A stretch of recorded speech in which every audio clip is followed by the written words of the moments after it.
It is addictive, we know that, and we also know that it's threatening, and we're going to hear some stories today, tales of terrible results of communication through this device.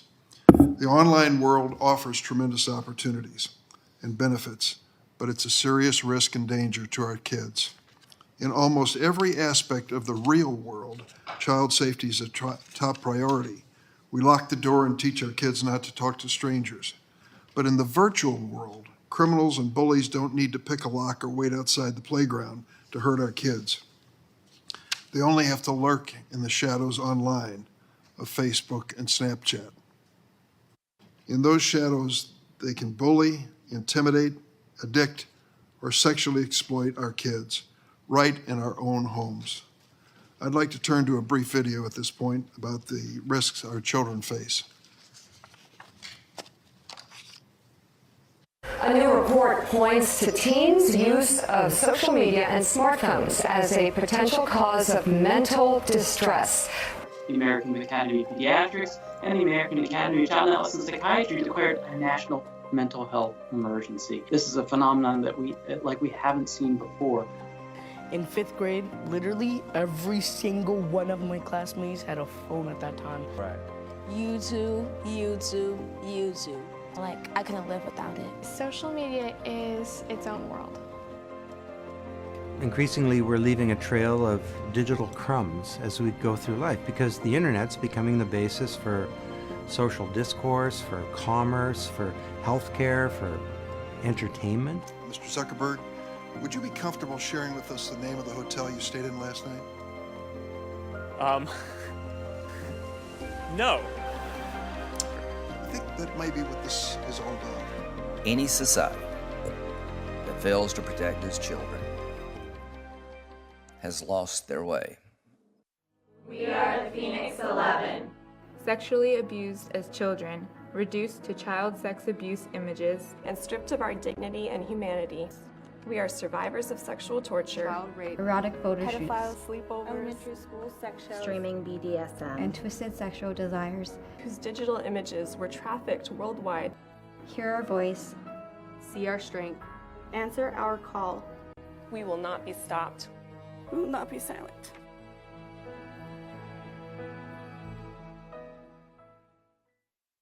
Exploitation of children is an urgent growing threat. A report last year from Pew Research found that nearly half of American teens report being harassed or bullied online. Nearly half. As too many families know, cyberbullying, which is often relentless, cruel, and anonymous, can lead to tragic results. Social media can also cause a variety of mental health problems in teenagers, including anxiety, depression, stress, body image issues. This has been well documented, and the big tech companies know it. But despite all these known risks and harms, online platforms are doing everything they can to keep our kids' eyes glued to the screens.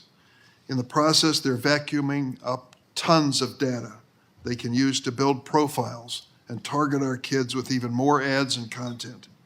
It's a lucrative business at the expense of our kids' privacy, safety, and health. We don't have to take it. Today, we'll hear from an outstanding panel of witnesses about the challenges to protecting kids online and the steps we in the Senate and this committee can take to help. I want to thank our witnesses, Kristen Bride and Emma Lemke, who've been personally impacted by this issue. They speak on behalf of many others, and they advocate for change to help spare others what they and their families have gone through. Thank you both for being here today. I want to acknowledge Rose Brownstein from Chicago, who is in the audience. She lost her son Nate to suicide last year after he was viciously bullied over Snapchat and other social media platforms. Ms. Brownstein, I'm sorry for your loss.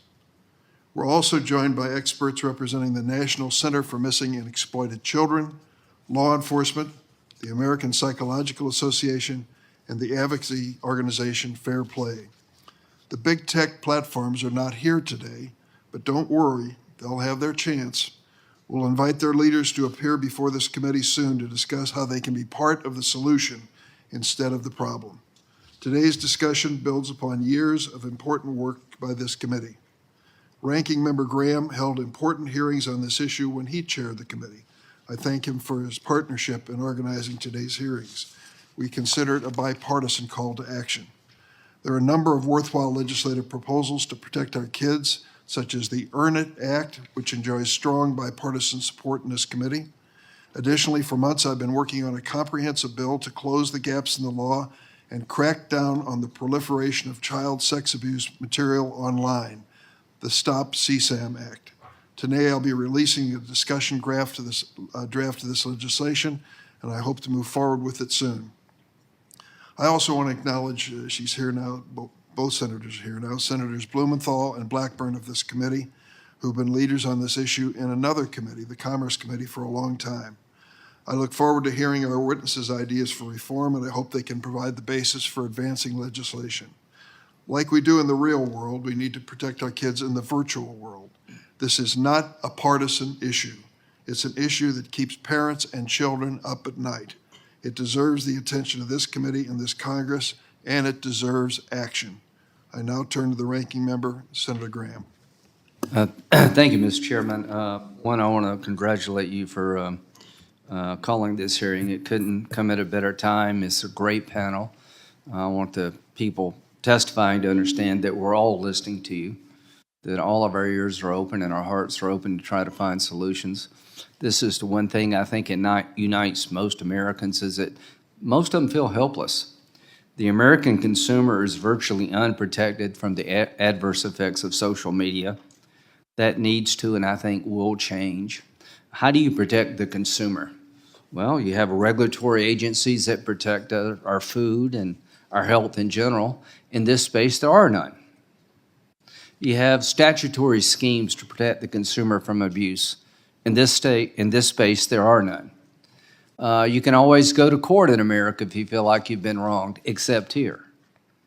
So the American consumer is virtually unprotected from the abuses of social media. And of all Americans, I think young people are the most exposed here. Parents feel helpless. There's somebody affecting your kids you'll never see, and a lot of times it's a machine. Who's watching the machine, if at all? And the Surgeon General issued a report that's pretty damning about the business model is to get people to watch things as much as possible, whether or not those things are good for you. They make money based on eyeballs and advertising. There is no regulatory agency in America with any meaningful power to control this. There are more bills being introduced in this area than any subject matter that I know of. All of them are bipartisan.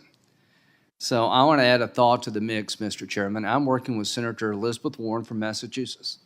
We have pretty divergent political opinions, except here. We have to do something, and the sooner the better. We're going to approach this from consumer protection.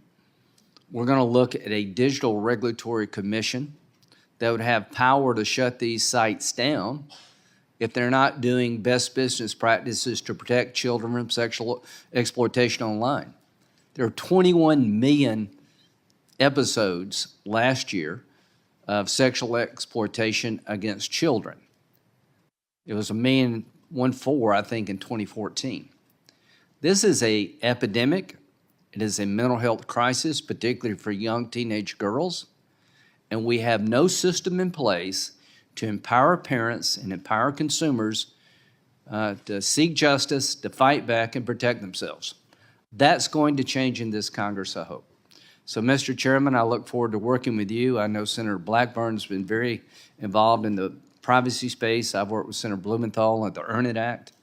So we're going to work together the best we can to find solutions to empower consumers who are pretty much at the will of social media. And some people are having their lives ruined. And it's now time for us to act. Thanks, Senator Graham. I'm going to ask our two colleagues, Senator Blumenthal and Senator Blackburn, to give brief opening remarks. As I mentioned earlier, they've both been pioneers in this subject matter. Senator Blumenthal. Thanks very much, Mr. Chairman. And I want to personally thank you not only for having this hearing, but your very important interest and work on protecting kids online. And I'm grateful as well to Senator Graham for his partnership on the Earn It Act. This cause is truly bipartisan, which Senator Blackburn and I think, are showing in real time here, the work that we're doing together. The Earn It Act can be a meaningful step toward reforming this unconscionably excessive Section 230 shield to big tech accountability. I think we need to be blunt from the beginning, because we know right now the central truth. Big tech has relentlessly, ruthlessly pumped up profits by purposefully exploiting kids' and parents' pain.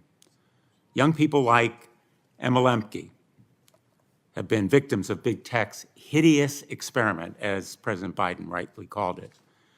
Parents like Kristen Bride have lost beautiful children like Carson.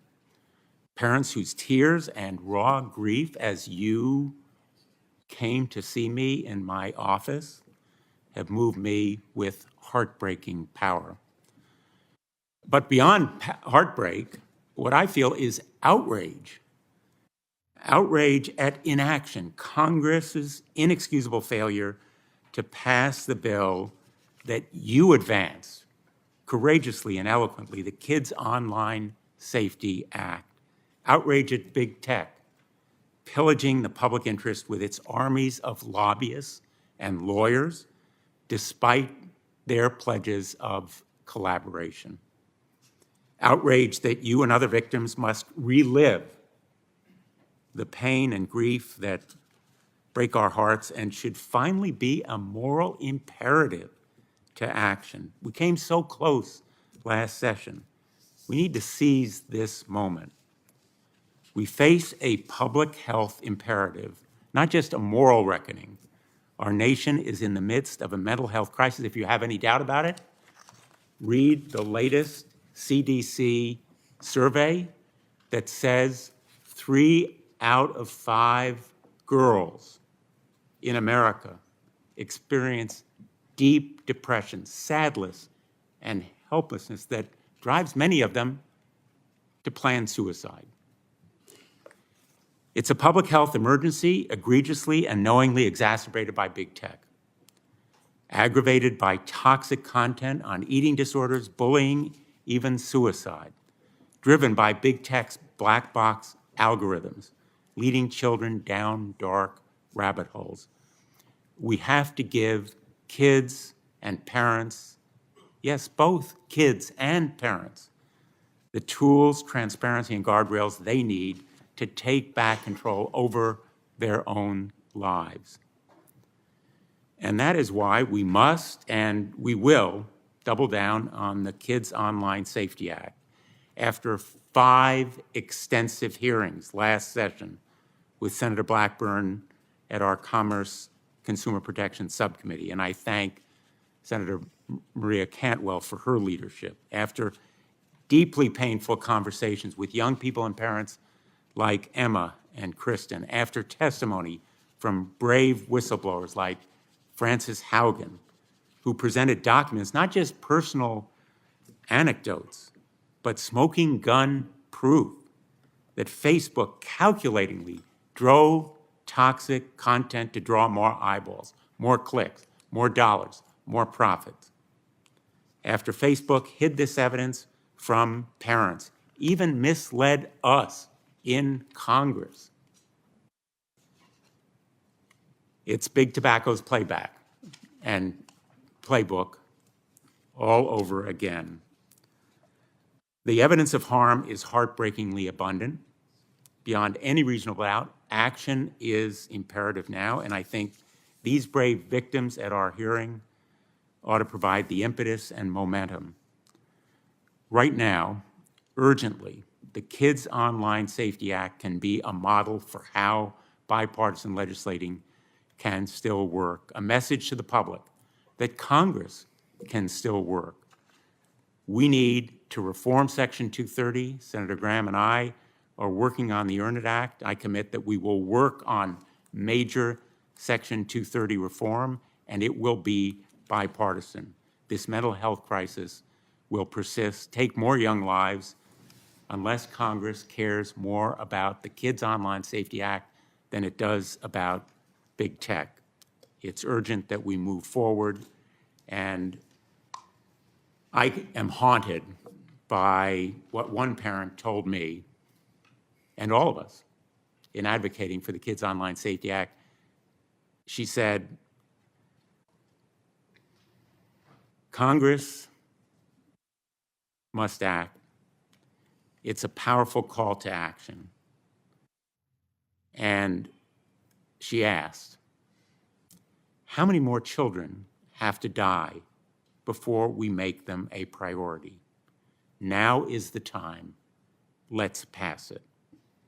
That's her quote.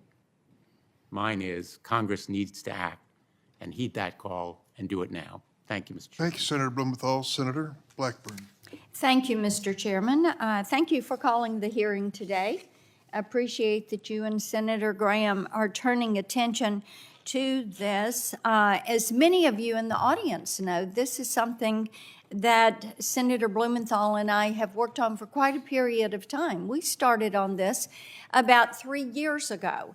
And what you saw over the last couple of years was a series of hearings, and Kristen and Emma and others who came in to tell their stories and to provide us with information and to walk us through what was happening.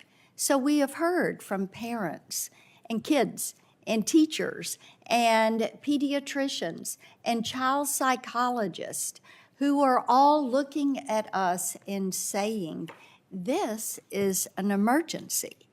And anybody who doubts it, Senator Blumenthal just held up. And I have also the CDC report that just came out where you talk about youth risk behavior. And guess what?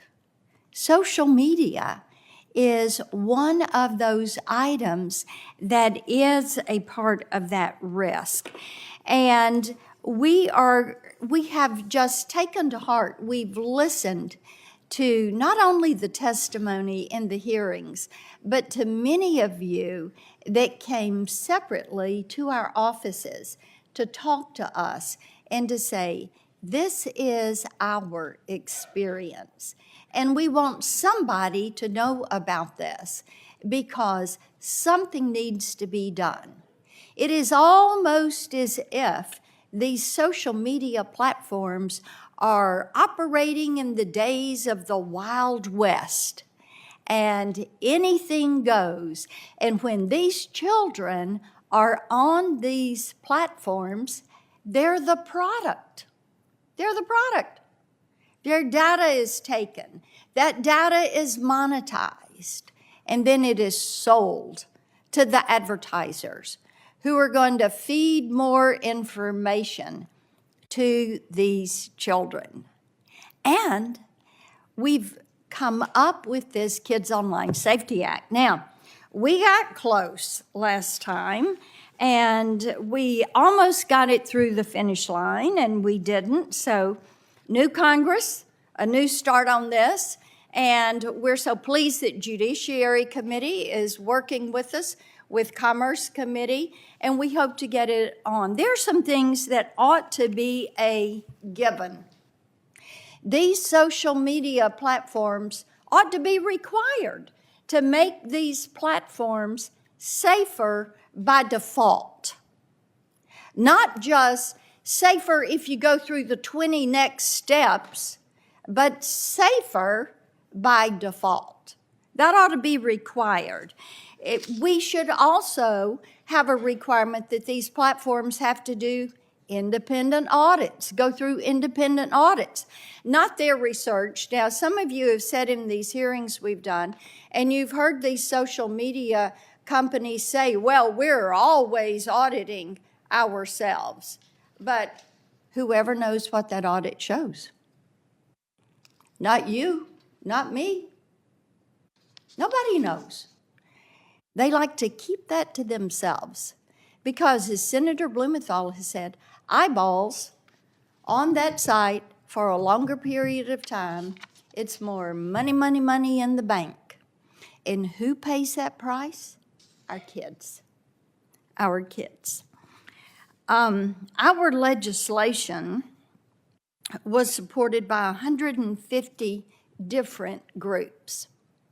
Now, in a time where politics is divided and you hear left and right, to get 150 different groups to come together and support something, I think that's a pretty good day. I think that shows a lot of support.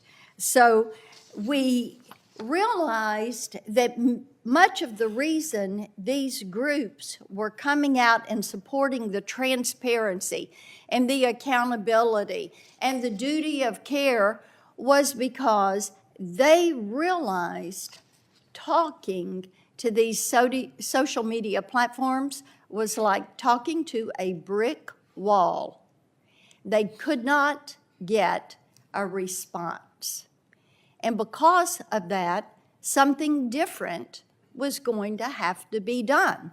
Senator Graham said it well in his comments.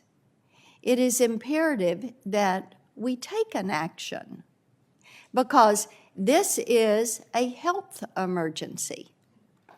If you don't believe it, read the CDC report. When you have a majority of children that are experiencing adverse impacts from social media platforms, you have to step in and do something. And that is what we are working to do. We welcome all of you. Thank you to our witnesses, and we look forward to the hearing today. Thank you, Senator Blackburn. Let me say at the outset that to explain to any newcomers, we have 2 roll call votes that are going to start in just a matter of minutes. So members will come and go. That is no disrespect to the subject matter or to our witnesses and guests, but we're going to do a tag team to make sure there's always someone here to follow your testimony and try to gather after the roll calls, but that's the circumstance. Let me welcome the 6 witnesses. Kristen Bride is a survivor parent to Carson Bride, and she is a nationally recognized social media reform advocate.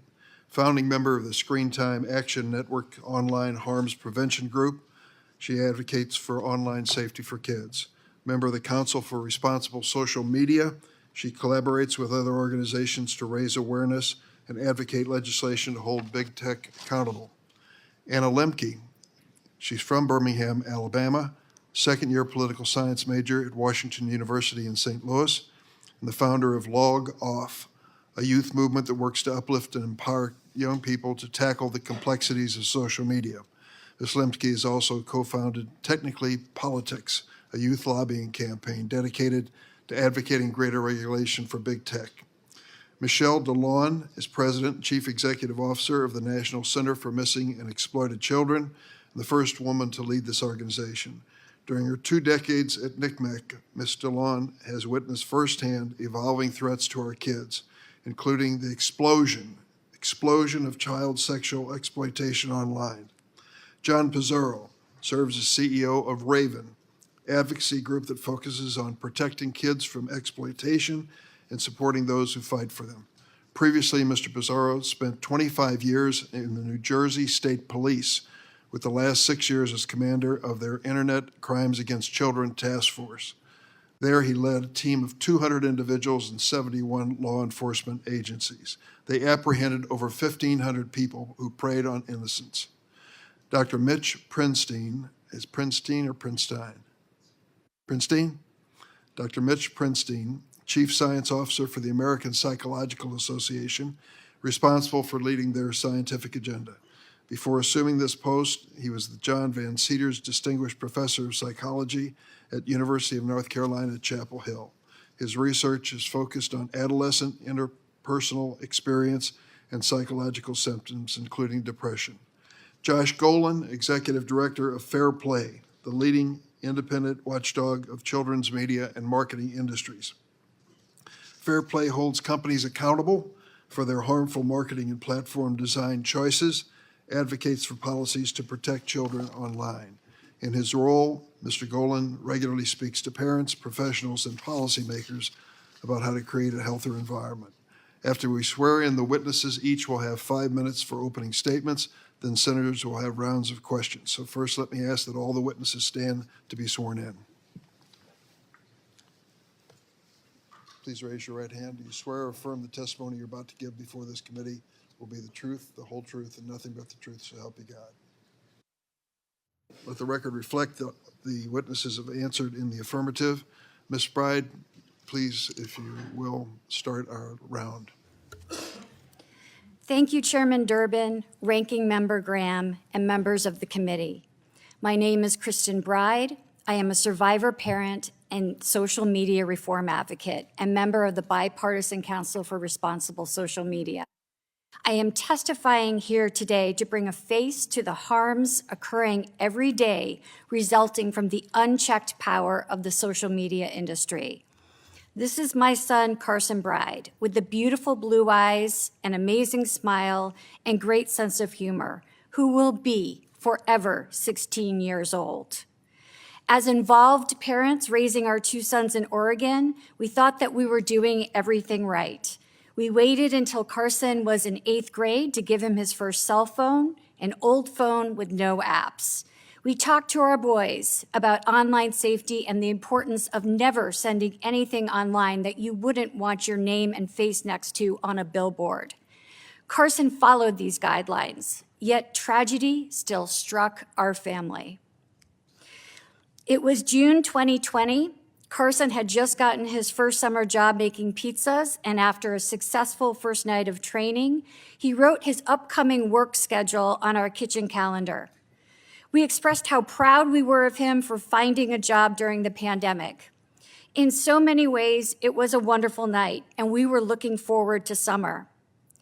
The next morning, I woke to the complete shock and horror that Carson had hung himself in our garage while we slept. In the weeks that followed, we learned that Carson had been viciously cyberbullied by his Snapchat friends, his high school classmates who were using the anonymous apps YOLO and LMK on Snapchat to hide their identities. It wasn't until Carson was a freshman in high school that we finally allowed him to have social media, because that was how all the students were making new connections. What we didn't know is apps like YOLO and LMK were using popular social media platforms to promote anonymous messaging to hundreds of millions of teen users. After his death, we discovered that Carson had received nearly 100 negative, harassing, sexually explicit, and humiliating messages, including 40 in just one day. He asked his tormentors to swipe up and identify themselves so they could talk things out in person. No one ever did. The last search on his phone before Carson ended his life was for hacks to find out the identities of his abusers. Anonymous apps like Whisper, Sarhaha, and Yik Yak have a long history of enabling cyberbullying and leading to teen suicides. The critical flaws in these platforms are compounded by the fact that teens do not typically report being cyberbullied. They are too fearful that their phones, to which they are completely addicted, will be taken away, or that they will be labeled a snitch by their friends. YOLO's own policies stated that they would monitor for cyberbullying and reveal the identities of those who do so. I reached out to YOLO on 4 separate occasions in the months following Carson's death, letting them know what happened to my son and asking them to follow their own policies. I was ignored all 4 times. At this point, I decided I needed to fight back. I filed a national class action lawsuit in May 2021 against Snap Inc., YOLO, and LMK. We believe Snap Inc. suspended YOLO and LMK from their platform because of our advocacy.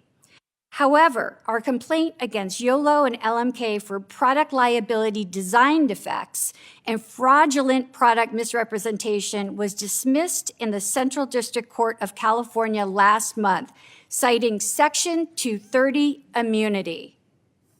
And still, new anonymous apps like NGL and Send It are appearing on social media platforms and charging teens subscription to reveal the messenger or provide useless hints. I speak before you today with tremendous responsibility to represent the many other parents who have lost their children to social media harms. Our numbers continue to grow exponentially, with teen deaths from dangerous online challenges, sextortion, fentanyl-laced drugs, and eating disorders. Let us be clear. These are not coincidences, accidents, or unforeseen consequences. They are the direct result of products designed to hook and monetize America's children. It should not take grieving parents filing lawsuits to hold this industry accountable for their dangerous and addictive product designs. Federal legislation like the Kids Online Safety Act, KOSA, which requires social media companies to have a duty of care when designing their products for America's children, is long overdue. We need lawmakers to step up, put politics aside, and finally protect all children online. Thank you for this opportunity, and I look forward to answering your questions. Thank you, Ms. Bride. Ms. Emma Lemke. Hello, everyone. My name is Emma Lemke. I am originally from Birmingham, Alabama, but currently I am a sophomore studying political science at Washington University in St. Louis. I am humbled and honored to be here today. I created my first social media account, Instagram, in the 6th grade. To me, as 12-year-old girl to 12-year-old me, these platforms seemed almost magical. But as I began to spend more time online, I was met with a harsh reality. Social media was not magic. It was an illusion, a product that was predicated on maximizing my attention at the cost of my well-being. As my screen time increased, my mental and physical health suffered.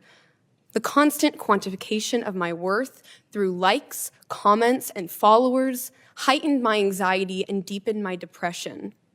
As a young woman, the constant exposure to unrealistic body standards and harmful recommended content led me towards disordered eating and severely damaged my sense of self. But no matter the harm incurred, addictive features like autoplay and the endless scroll pulled me back into the online world where I continued to suffer. And there I remained for over 3 years, mindlessly scrolling for 5 to 6 hours a day. I eventually reached a breaking point in the 9th grade, and I began the long and difficult process of rebuilding my relationship with technology in a healthier way. Senators, my story is not one in isolation. It is a story representative of my generation, Generation Z. As the first digital natives, we have the deepest understanding of the harms of social media through our lived experiences. But it is from those experiences that we can begin to build the most promising solutions. It is only when young people are given a place at the table that effective solutions can emerge and safer online spaces can be created. The power of youth voices is far too great to continue to be ignored. Through Log Off, I have engaged with hundreds of kids across the globe and who have shared their experiences of harm with me. I have listened as young people have told me stories of online harassment, vicious cyberbullying, unwanted direct messages. But most powerfully, I have heard as members of my generation have expressed concern not just for our own well-being, but for younger siblings, for cousins, and for all those to come after us. While our stories may differ, we share the frustration of being portrayed as passive victims of big tech. We are ready to be active agents of change, rebuilding new and safer online spaces for the next generation. 10 years from now, social media will not be what it is today. It will be what members of my generation build it to be. We want to build it differently. We want to build it right. I came here today as the representative for those young changemakers, to be the voice not just of those of my generation who have been harmed or who are currently struggling, but to be a voice for all of those 12-year-old girls yet to come. The genie is out of the bottle, And we will never go back to a time where social media does not exist, nor should we. But make no mistake, unregulated social media is a weapon of mass destruction that continues to jeopardize the safety, privacy, and well-being of all American youth. It's time to act. And I urge you, senators, to take meaningful steps to regulate these companies, not just for our generation and my generation, but with my generation. Integrating youth lived experiences is essential in the regulatory process in getting it right. Thank you for having me here today, and I look forward to answering your questions. Thank you, Ms. Lemke. Ms. DeLon. Thank you.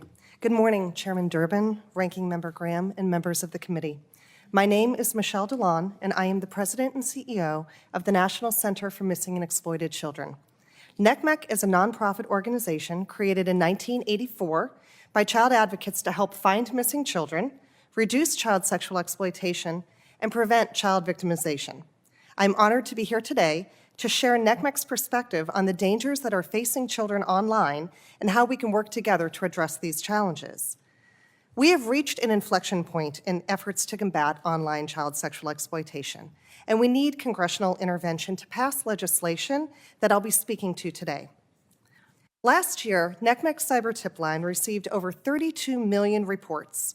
These reports contained over 88 million images and videos and other content related to child sexual exploitation. And to put these numbers into perspective, we're averaging 80,000 new reports each day. The internet is global, and unfortunately, so is this crime.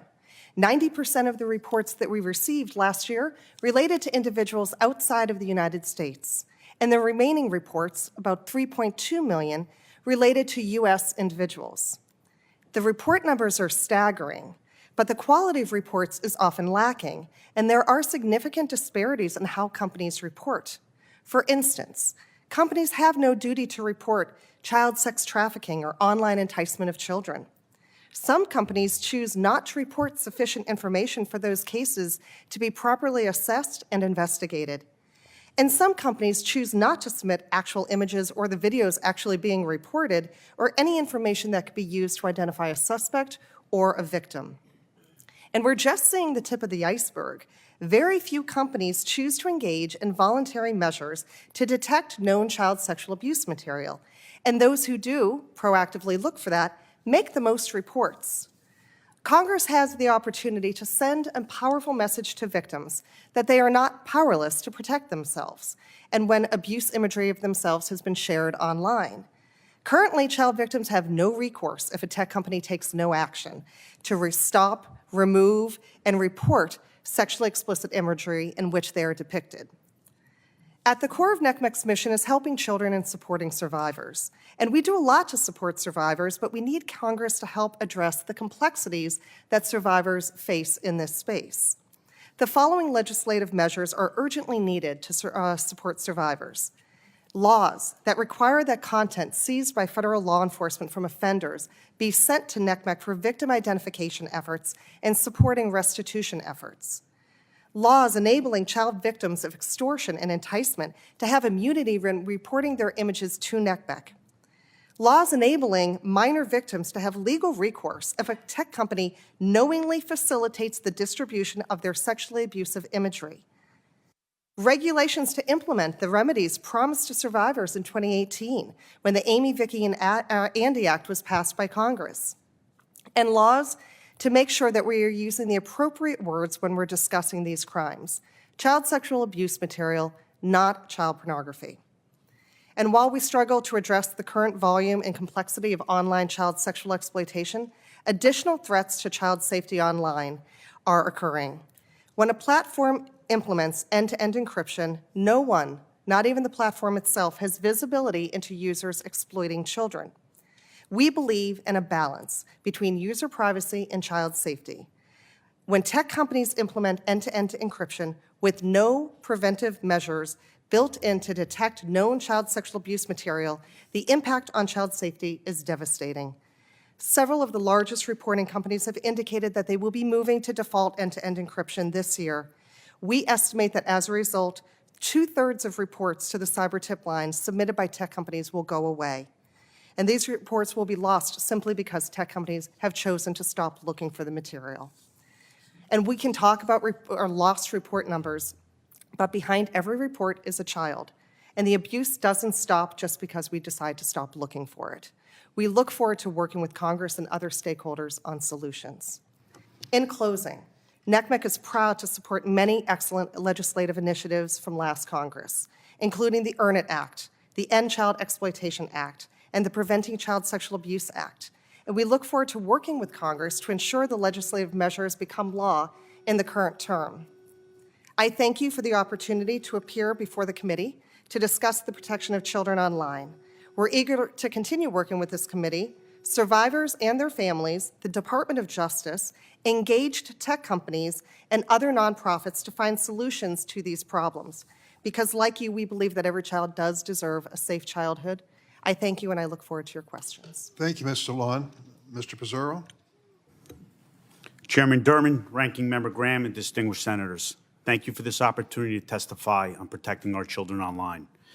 Today, there are countless victims of infant and children being raped online, as well as extortion. The sad reality is we're failing to protect our children from the threats they face online. Those who would protect our youth are overburdened, under-resourced, which makes those children vulnerable. I'm here today as the CEO of Raven, an advocacy group comprised of 14 professionals, including 9 retired Internet Crimes Against Children commanders, task force commanders who have committed their lives to the advocacy and the protection of children. I am retired from the New Jersey State Police, where I served as the commander of the ICAC task force. We witnessed children targeted by offenders across all platforms. No social media or gaming platform was safe, from apps such as Snapchat, Twitter, Kik, Telegram, Discord, LiveMe, and MeetMe, to gaming platforms and outline games such as Minecraft, Roblox, and Fortnite. And these just represent a fraction of places where offenders regularly interact with children. If the platform allows individuals to chat or a way to share a photograph and videos, I assure you there's a very real danger that offenders are using that access to groom or sexually exploit minors. Children are made vulnerable on these platforms as a result of poor moderation, the absence of age or identity verification, and inadequate or missing safety mechanisms, and the sheer determination of offenders. As the New Jersey ICAC commander, I struggled with the significant increases in arrests, victims, investigations we faced each year. These challenges were frustratingly present with every ICAC task force commander throughout the United States. The most staggering increase we faced was self-generated sexual abuse videos of children ages 7, 8, and 9. The online landscape is horrifying because offenders know this is where our children live, and they recognize there are not enough safeguards to keep them at bay. The details of these cases shock the conscious. There's no shortage of case reports describing the sexual abuse of 11-year-olds or a mother who is targeted by an offender because her 5-year-old is too young to text but is the age of interest for the offender, or the offender bought a stuffed animal for the 10-year-old that he was going to rape, along with a bottle of Viagra and other sexual devices when that Viagra failed. Today, law enforcement is no longer able to proactively investigate child exploitation cases due to the volume of cyber tips. As a result of that increase, law enforcement agencies have been forced to become reactive, and most no longer can engage in the proactive operations such as peer-to-peer file sharing investigations or undercover chat operations which target hands-on offenders. Sadly, most of the investigative leads provided by service providers through NCMEC to the ICAC task forces are not actionable, meaning they do not contain sufficient information to permit an investigation to begin. The lack of uniformity in what is reported by service providers results in law enforcement being forced to sort through thousands of leads trying to desperately identify worthwhile cases. Peer-to-peer file sharing investigations and operations used to allow ICAC task forces to efficiently locate and apprehend hands-on offenders. In the last 90 days alone, there have been 100,000 IP addresses across the U.S. that have distributed known images of rape and toddler sexual abuse. Yet only 782, less than 1%, are being worked right now. The darknet, including Tor, has become the newest online haven for child exploitation. Some forums and boards contain the most abusive child exploitation videos and images law enforcement has encountered. Chat forums allow offenders to create best practices on how to groom and abuse children effectively. There's a post, even named The Art of Seduction, that explained how to seduce children that has been read more than 54,000 times. Based upon what I have experienced, I can confidently tell you three things.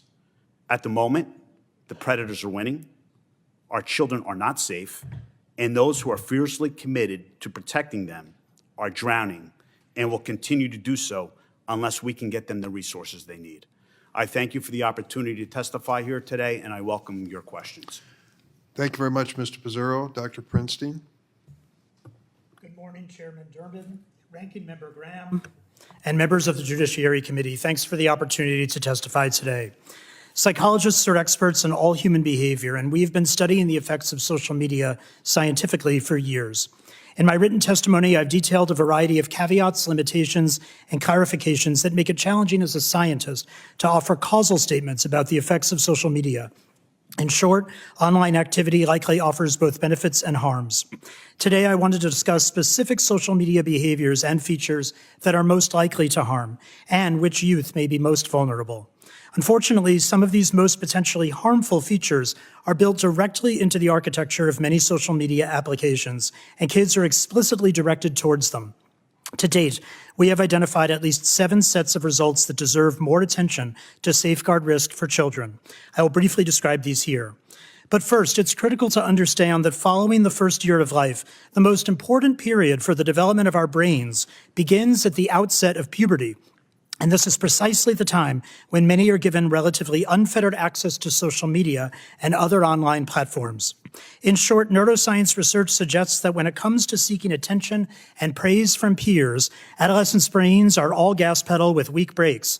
This is a biological vulnerability that social media capitalizes on with 7 psychological implications. First, our data suggests that the average teen is picking up their phone over 100 times and spending over 8 hours online a day, mostly on social media. Psychological science reveals that over half of all youth report at least one symptom of clinical dependency on social media, such as the inability to stop using it or a significant impairment in their ability to carry out even simple daily functions. Second, as compared to what kids see offline, data suggests that exposure to online content changes how youth's brains respond to what they see and influences teens' later behavior. These are psychological and neuroscientific phenomena occurring outside of youth's conscious awareness, suggesting a potentially troubling link between likes, comments, reposts, and teens' later risk-taking behavior. Third, although many platforms have functions that can be used to form healthy relationships, users instead are directed to metrics and follower counts that don't really offer psychological benefits. For this reason, social media often offers the empty calories of social interaction that appear to help satiate our biological and social needs, but do not contain the healthy ingredients necessary to reap benefits. Research reveals that in the hours following social media use, teens paradoxically report increases rather than decreases in loneliness.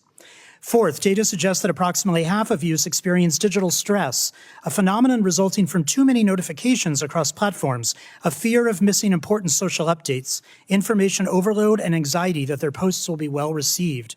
More digital stress predicts increases in depression over time. Fifth, a remarkably high proportion of teens are exposed to dangerous, discriminatory, and hateful content online. This predicts anxiety and depression among youth even beyond the effects of similar content they see offline. Sixth, the more time kids are online, the less time they're engaged in activities critical for healthy development, most notably sleep. Sleep disruptions at this age are associated with changes in the size and physical characteristics of growing brains. And last, new evidence suggests frequent technology use may change adolescent brain growth to increase sensitivity to peers' attention and change teens' self-control. So what do we do? First and foremost, we must increase federal funding for this research. $15 million will not move the needle. The funding for this work should be commensurate with our commitment to protect children. Second, parents and teens must become better educated about these emerging research findings. Recently, more than 150 organizations led by APA called on the Surgeon General to create and distribute teaching resources so families could minimize risks and maximize benefits from social media. Third, more must be done to protect youth who belong to traditionally marginalized communities. Warnings on harmful, illegal, hateful, and discriminatory content should be mandated. Yet content in spaces scientifically proven to offer social support and vital health information to members of these communities must be saved. The manipulation of children to generate a profit is unacceptable. The use of children's data should be illegal, and the use of psychological tactics known to create addiction or implicitly influence children's behavior should be curtailed. Social media companies should be compelled to disclose both internal and independent data documenting potential risks that come from the use of their products, so parents, teens, and regulators can make informed decisions. APA is heartened by the focus on mental health in Congress and eager to work with this committee to develop legislation and help enact bills that will protect children. Your actions now can make a difference. Thank you, Doctor. Mr. Golan? Thank you, Chair Durbin, Ranking Member Graham, and distinguished members of the committee for holding this important hearing. My name is Josh Golan, and I'm Executive Director of Fair Play, an organization committed to building a world where kids can be kids, free from the harmful manipulations of big tech and the false promises of marketers. We advocate for policies that would create an internet that is safe for young people and not exploitative or addictive. You've heard today from witnesses about a litany of online harms that have had a devastating toll on families in our society. These harms share a common nexus: big tech's business model and manipulative design choices. Digital platforms are designed to maximize engagement because the longer they capture a user's attention, the more money they make by collecting data and serving targeted ads. As a result, children are subject to manipulative design and relentless pressure to use these platforms as often as possible. Over a third of teenagers say they are on social media almost constantly. Overuse of social media displaces critical offline activities like sleep, exercise, offline play, and face-to-face interactions, which in turn undermines children's well-being. Big tech's profit-driven focus on engagement doesn't just harm young people by fostering compulsive overuse. It also exploits their developmental needs, often at the expense of their safety and well-being. For example, displays of likes and follower accounts, which take advantage of young people's desire for social approval, invite harmful social comparisons, and incentivize interactions with strangers and the posting of provocative and risque content. Additionally, algorithms designed to maximize engagement fill young people's feeds with curated content that is most likely to keep them online, without regard to the user's well-being or potentially harmful consequences.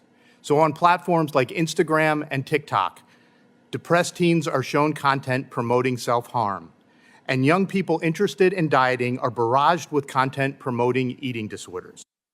A report last year from Fair Play detailed how Meta profits from 90,000 unique pro-eating disorder accounts on Instagram that reach more than 6 million minors, some as young as 9. How did we get here? For one, the last time Congress passed a law to protect children online was 25 years ago. The digital landscape has changed dramatically in unforeseen ways since the passage of the Children's Online Privacy Protection Act. And that law only covers children until they turn 13, leaving a significant demographic vulnerable to exploitation and harm. Consequently, the social media platforms that define youth culture and shape our children's values, behavior, and self-image were developed with little to no thought about how young people might be negatively affected. At this point, it is clear that tech platforms will not unilaterally disarm in the race for children's precious attention. Nor can we expect young people to extract themselves from the exploitative platforms where their friends are, or expect overworked parents to monitor every moment that their kids are online. We need new legislation that puts the brakes on this harmful business model and curbs dangerous and unfair design practices. Such legislation should, 1, extend privacy protections to teens to limit the collection of data that fuels harmful recommendations and puts young people at risk of privacy harms. 2, ban surveillance advertising to children and teens to protect them from harmful marketing targeted to their individual vulnerabilities. 3, impose liability on companies for how their design choices and algorithms impact young people. 4, require platforms to make children's privacy and account settings the most protective by default.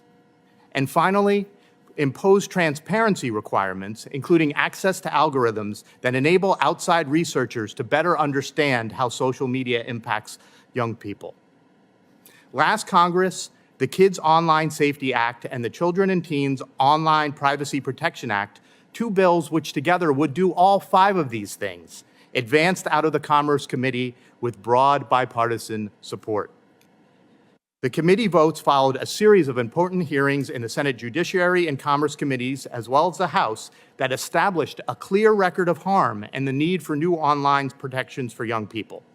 We've named the problem and debated the solution. Now's the time to build on last year's momentum and disrupt the cycle of harm by passing privacy and safety by design legislation. Let's make 2023 the year that Congress finally takes a huge step towards creating the internet children and families deserve. Thank you so much for having me here today, and I look forward to your questions. I want to thank all the witnesses, and as you noted, some of the members are going to vote and will return. At the bottom of this discussion, from the legal point of view, is Section 230 of the Communications Decency Act, which I'm sure you're all aware of, as to the liability of these companies for the speech that is broadcast or is exercised over their social media. It provides that companies will not be treated as publisher or speaker of any information provided by another person. Gets them off the hook. The Earn It Act, which we are debating here, would change that ballgame. Unless there is a provable effort by these companies to police their own product, they would be exposed to liability. And I will tell you, as a former trial lawyer, I invite them to take on the media that ignore that responsibility after the Earn It Act is enacted into law. I hope that will be soon. Ms. DeLon, when you told the story about encryption inhibiting the cyber tips that come your way, I couldn't help but be struck by the numbers that you used. Last year, 32 million cyber tips were sent to NCMEC, your organization, concerning child sex abuse material.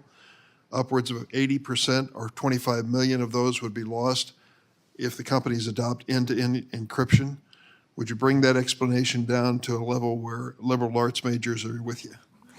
Absolutely, Senator. Thank you. With the end-to-end encryption, again, end-to-end encryption serves a very important purpose. End-to-end encryption with no mitigation strategy for the detection of known child sexual abuse imagery is unacceptable. What we have seen, the vast numbers to the cyber tip line, are because companies have voluntarily, a handful of companies have voluntarily chosen to look and seek out known child sexual abuse material. By simply turning off the lights and no longer looking, the abuse doesn't go away. The abuse continues, just nobody is able to actually investigate, intervene, and help a child. We really support a balanced approach. There are disagreements and discussions between many stakeholders regarding how end-to-end encryption can balance user safety, user privacy, with not having children as collateral damage. We also want to speak to the privacy of the children who are depicted in the imagery that is continuing to be circulated. These are images, as Mr. Pizzurro mentioned, images of children being sexually abused and raped. They also are entitled to privacy. So we do look for a balanced approach that will help support user privacy and not leave children as unfortunate collateral damage. Let me open another subject for inquiry, and that is the statement by Dr. Prinstein, Mr. Golan, kind of reflects, Emma Lemke, on your decision at a very young age to do something about what you consider to be a problem. I'm trying to square this, the possibility of diverting people from conduct, which apparently is almost addictive in its nature, and move them to a different level. Can you comment on that? Yes, sir. And Senator, thank you for your question. I think what is important to note is that social media is not all bad. Members of my generation understand it to be a multifaceted entity, one where we can connect with each other, we can explore our identities, and we can express ourselves on a new dimension. The difficulty, though, of reaping these benefits in these online spaces is as they are right now, as the status quo creates it.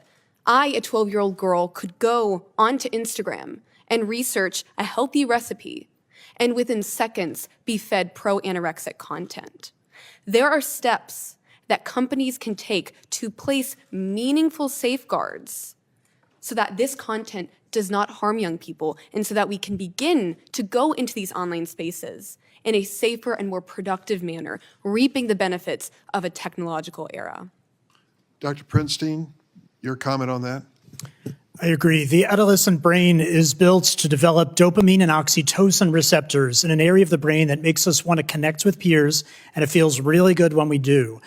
The area of the brain that stops us from engaging in impulsive acts, called the prefrontal cortex, does not fully develop until the age of 25. So from 10 to 25, kids' brains are built in such a way to make them crave the exact kind of content that social media can provide with like buttons and reposts, but they are biologically incapable of stopping themselves from incessant use of these platforms. That vulnerability is being exploited by these platforms. And the question is whether or not on their own kids can solve the problem. Do they need help? They need help. What kind of help? Reminders telling kids that they've been on for longer than they intended. Helping kids to stop the signals that are coming through social media in the forms of likes, reposts, algorithms that are showing them content, feeding them the next video, feeding them the next post. Those are all actually making things much worse from a neuroscientific perspective. If there were controls in place that were age-based to make sure that kids were being blocked from engaging in this unbridled kind of craving for social attention and dopamine responses, that could significantly address the issue. Thank you. I'm going to recognize Senator Grassley, and then Senator Coons is going to preside as I make a dash to vote in return. So, Senator Grassley, the floor is yours. Thank you, Mr. Chairman. Thanks all your witnesses. I'm sorry I missed your testimony for other reasons that's already been explained to you. I'm glad that we're here discussing this very important issue today. I happen to be a father, grandfather, and great-grandfather, but regardless, we all got to be with this worthy cause that we're discussing today. Congress has and will continue to play a crucial role. Unfortunately, Congress has had to intervene in times in the past. I just want to remind people of the Larry Nassar thing dealing with young girls and the botched investigation of the FBI. And Senator Ossoff and I got a bill passed that would further give federal intervention in the case of those crimes being committed if they're committed outside the United States by somebody following young people to international meets. It's also important to hold online service providers accountable in keeping our children safe. This Earn It Act, which I was an original co-sponsor of last year, ensures online service providers that fail to crack down on certain contents are not able to escape because of Section 230 intervention. And also protecting children online also means combating human trafficking. And Senator Feinstein and I have passed legislation in that area as well. Of course, it's impossible to discuss protecting children online without pointing out the unfortunate role of social media and the internet playing in the overdose of drug deaths, drug overdose deaths among our children. And I look forward to discussing that strategy to prevent those. So I'm going to go to Mr. Pizarro first. Recently, an Iowa family lost their daughter because she bought a fake prescription pill from a drug dealer on Snapchat. It contained fentanyl. Her family is suing to try and hold Snapchat accountable. One particular allegation is that Snapchat's algorithms connected their child with a drug dealer who she did not know previously, which I would find especially disturbing. So for you, to the best of your ability, can you explain to this committee how Snapchat's algorithms protect children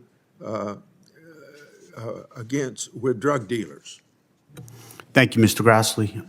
As far as the Snapchat and the algorithms, not 100% sure on how Snapchat is doing it, but I could talk to the broader experience of cell phone usage as far as apps and drugs, because whether it's narcotics, whether it's child exploitation, whether it's pictures and videos, whether it's emojis, everything is done through that social media. Again, that's where children are. So it's very easy to target them specifically in those realms. So I think a lot of times you're going to have that. Again, whether it be fentanyl, whether it be marijuana, it doesn't matter the drug, but the scope is where I can target those individuals, and the offenders as well as the individuals selling that know that. You said you couldn't speak specifically to Snapchat. So I was going to ask you what social media needs to do differently to stop what's happening. But you could answer the second part of that question. What can the government do better? Well, the government can do a lot better as far as that we're talking about today. We need a little bit more, first of all, uniformity, age identification, identity verification. There's a lot of times where the users, tomorrow I can go get a phone and be whoever I want to be. I can get a phone, I can create an app, I can create a fake email address, and then use it for whatever reasons I need to. So from that perspective is that from the tech companies, we need a little bit more from that moderation, that aspect, who's on what end of the phone. Yeah. My next and last question will be to Ms. DeLone, if I'm pronouncing your name right. Technology created these problems, and technology advances will be essential to fighting these problems in the future. So can you tell me about the tools available today to address the online dangers to children, and what more should social media do and online platforms do to protect children? Thank you, Senator. There are various initiatives and technologies that are being used by some social media companies, certainly not all. And because of these tools, such as searching surgically for known child sexual abuse material, companies are able to surface it. There are other companies that are voluntarily choosing to look for online enticement and instances where children might be sextorted online, where offenders target them for imagery or for financial gain. There's an important aspect of companies being transparent of what tools they're using, not only for the consumer to understand what platforms are doing, but also to share with one another what the best practices are. When everyone is speaking freely, we're able not only to see what works, but also what significant gaps still exist. Thank you very much. Thank you, Mr. Chairman. Senator Coons. Thank you, and thank you to Chair Durbin and to Ranking Member Graham for both convening this hearing and for your ongoing work to find a bipartisan path forward. Ms. Bride, Ms. Lemke, thank you for your testimony today and for making clear and purposeful what we all know, which is that far too many Americans are spending time on social media, and in particular for young Americans, it can have harmful, even destructive or toxic impacts. We have limited research about exactly what the effects are of the design choices that social media platforms are making on childhood development and on children's mental health. We all know they design their platforms to hold our attention longer and longer, and we know from your testimony and many of us through personal exposure that it is not helpful, but we need to better understand why it's harmful and how it's harmful so we can craft solutions that'll move us forward. I've worked with Senators Klobuchar and Cassidy on a bipartisan bill, the Platform Accountability and Transparency Act, that would make social media companies work with independent researchers to validate and ensure that we understand how these platforms impact our children. The Surgeon General of the United States came and spent a day with us in Delaware and visited a youth center and listened to some of our youth from Delaware and some mental health professionals and public health professionals to talk about this nationwide public health crisis. Dr. Prinstein, you call in your testimony for a greater transparency and reporting requirements for social media companies, including better data access for researchers. What kinds of questions about children's mental health would we be able to answer with greater data access? And what data do researchers need that they don't currently have access to, and what are the barriers for their access? Thank you so much for your question. There are numerous barriers. We don't have the funding to be able to do the research that we need to do. We actually find that number of academics who are pursuing a career in research on social media are recruited by social media companies themselves and offer salaries that make it very hard to compete in an academic environment. The data that social media's companies have would allow for a better exploration of exactly what it is that kids are viewing, how they're using social media, what they're seeing, how that's related to future behaviors, including what they log on, what they share, how they share that information. It would be tremendously valuable for scientists to be able to understand those questions and link it specifically to mental health. In fact, there's no such access right now, which is severely hindering our ability to work scientifically in this area. Thank you. Mr. Golan, you also call for Congress to implement transparency requirements to allow independent researchers to better understand the impact of social media on young Americans. The Platform Accountability and Transparency Act would require platforms to disclose information about how their algorithms actually operate so that we could conduct that research in a reliable and stable way. Do you agree this would help parents ultimately to make better informed decisions about the social media products their children consume? I think transparency and researcher access is a critical piece of the equation. We shouldn't have to rely on courageous whistleblowers like Frances Haugen to understand what the companies already understand about how these technologies are impacting our children. So I think it's incredibly important that we have transparency requirements and researcher access. I will say, though, that we can't stop there. We need also, at the same time, to have a duty of care for these platforms to limit their data collection and what they're doing with that data. So I wouldn't want to see a transparency be kicking the other policies down the road. We need to limit what the platforms are doing at the same time that we get a view into what they're doing. I agree with you. Look, many of us have the strong sense, based on testimony we hear, based on our own experience as parents and community leaders, that this, as Senator Blumenthal called it, a toxic experiment on our children is going badly wrong. I look forward to joining in support of the Kids Online Safety Act, for example. But I also think we need to get underway with better funded, broader spectrum research so we know exactly what is happening and what isn't and how we can fine-tune our responses. Mr. Pizzurro, if I might, I appreciate your work to protect children by leading New Jersey's Internet Crimes Against Children Task Force. What were the biggest problems you faced when investigating leads generated by cyber tips, and how can Congress provide resources or improve the quality of those investigations? Well, there's a lack of uniformity. So what would happen is that there's so many tips. So like New Jersey, for example, I think this year had 14,000. When I was there in 2015, it was 2,000.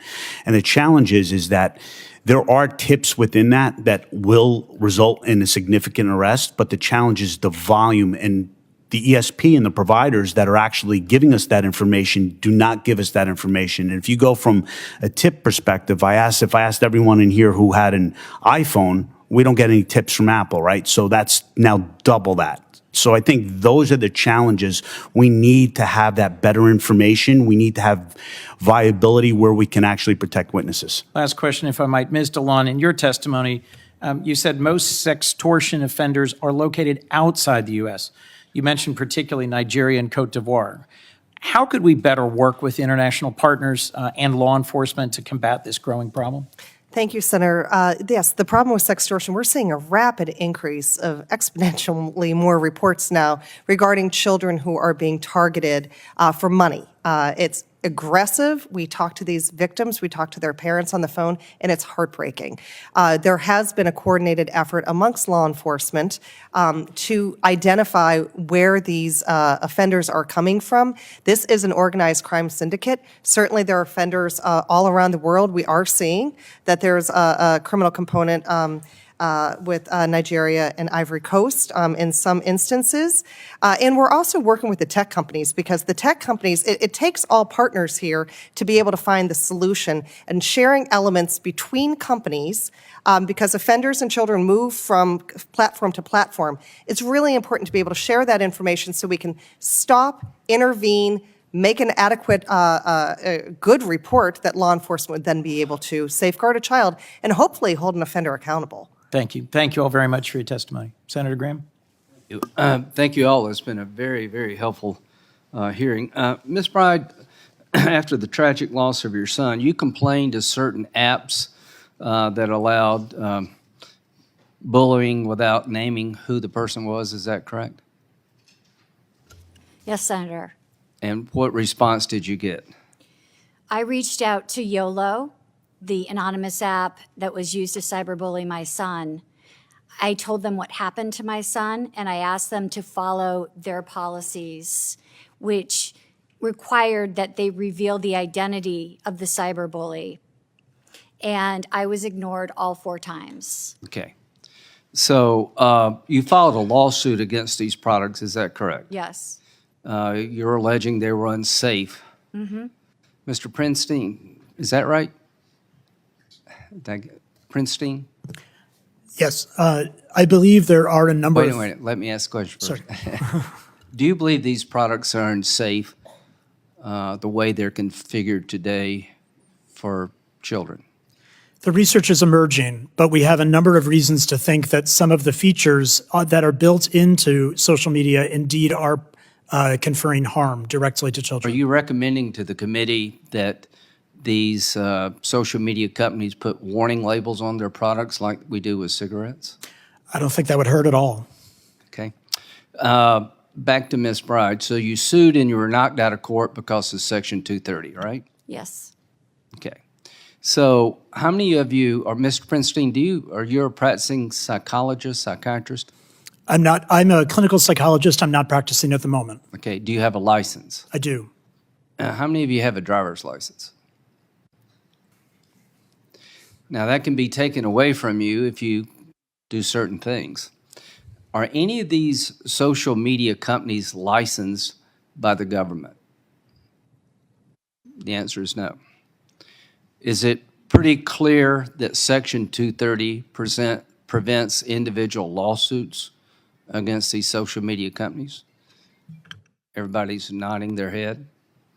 Is there any regulatory agency in America that has the power to change the behavior of these companies in a meaningful way? The answer is no. Are there any statutes on the book today that you think can address the harms you've all testified regarding? The answer is no. You can't sue them.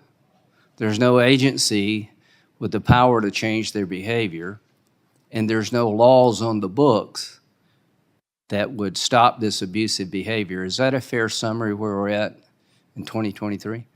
All the witnesses nodded.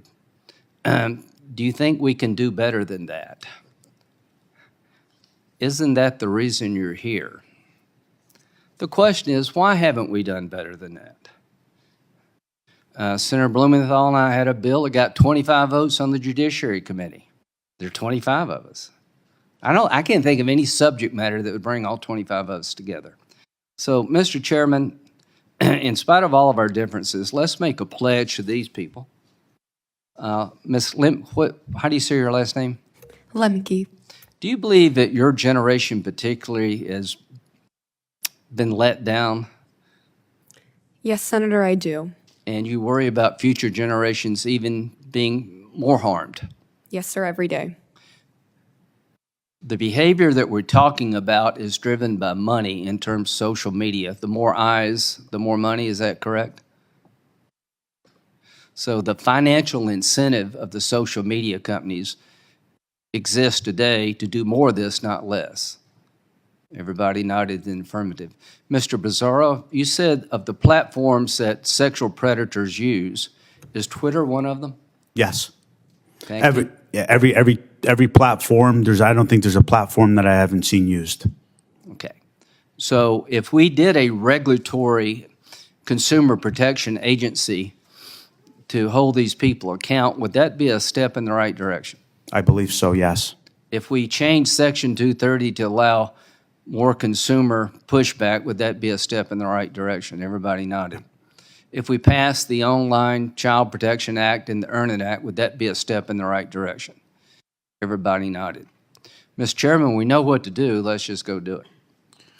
Thank you, Senator Graham, and I accept the invitation. I might add that the Commerce Committee has jurisdiction on this issue too, and I've spoken to Senator Cantwell. She shares this sentiment. Wouldn't it be amazing if Congress could do something on a bipartisan basis, and why not start here? So let's continue with this hearing and with some resolve. Senator Blumenthal. Thanks, Mr. Chairman, and I want to add again my thanks to Senator Graham for his partnership on the Earn It Act. We've worked together on this measure that recognizes the excessive breadth of Section 230. And the idea of the Earn It Act is very simple, that if any company wants to have any defense or immunity against legal action, it has to earn it. It has to earn it. That's why we named it the Earn It Act. And it is a beginning. It's a step, not a stride, but it will mark major progress if we are able to pass this measure. And I am grateful to the chairman for his support, Senator Grassley for his. I'm going to embarrass myself a little bit. I began working on this problem when big tech was little tech. And NCMEC was so importantly helpful in this effort, and it has continued. So I want to thank NCMEC for your continued support and work in this area. And to Emma Lemke, log off is exactly what we need. And I'm going to go a little bit outside my lane here and suggest that we have you and a number of your supporters and members back here, and that we do a little lobbying with you talking to my colleagues, which I think will overcome the massive number of lobbyists and lawyers that now big tech has. And, you know, Kristen, you have been such an eloquent and moving advocate, but like you, so have been many of the other parents. They've sat with Senator Blackburn and me, and those conversations and meetings have been some of the most really powerful moments. So I would invite you again to come back. I know that for both of you and for others in this position, it's difficult to do because you're reliving that pain. You are going through that loss. And so I want to thank you for your continuing effort, and I'd like to invite you back too. The Earn It Act and the Kids Online Safety Act are the least we can do, the very least we can do to help begin protecting against big tech. And the chairman has suggested that maybe we'll have big tech come back. Frankly, I'm less interested in big tech's words than big tech's actions, because they've said again and again and again, oh, well, we're for regulation, but just not that regulation. And if it's different regulation, oh, well, that's not quite it either. So we're going to continue this work, and my thanks to everybody who is here today. I want to ask Dr. Prinstein, because this report that the CDC came out with today talks not only about girls and the crisis they are going through in this country, but also about LGBTQ plus young people and how they particularly are going through this crisis. Could you describe for the committee how the addictive and harmful content affects them maybe more than others, either through bullying or other kinds of toxic content driven at them. Absolutely. Thank you. The LGBT plus community is experiencing a disproportionate amount of mental health issues, particularly related to the stress that they experience as a marginalized or minoritized group. They are also experiencing a much higher rate of self-harm and suicide compared to others. The research on social media has demonstrated a remarkably high proportion of posts that are discriminatory or hateful either to the entire LGBT plus community or to individuals based on their LGBTQ plus status. So it's very important to recognize that online discrimination does have an effect on mental health directly. It is important, however, to recognize that the online community also provides vital health information and does provide social support that can be beneficial to this community. So it's a complex situation, but one that deserves tremendous attention. Thank you. Thank you. Thank you to all the panel for being here today. Thanks, Mr. Chairman. Thanks, Senator Blumenthal. Senator Cornyn. Thank you, Mr. Chairman. Thank you to the witnesses for being here today. As I've been listening to the testimony, it's just another reminder of how frustrating and maddening and frankly infuriating it is that Congress has been unable to deal with this in a more timely and a more targeted manner. But I'm also reminded of the fact that technology does not move at the speed of legislation. And it seems like the people who profit from this technology, these apps, are very adaptable to whatever obstacle, whatever penalty that Congress might impose. But Mr.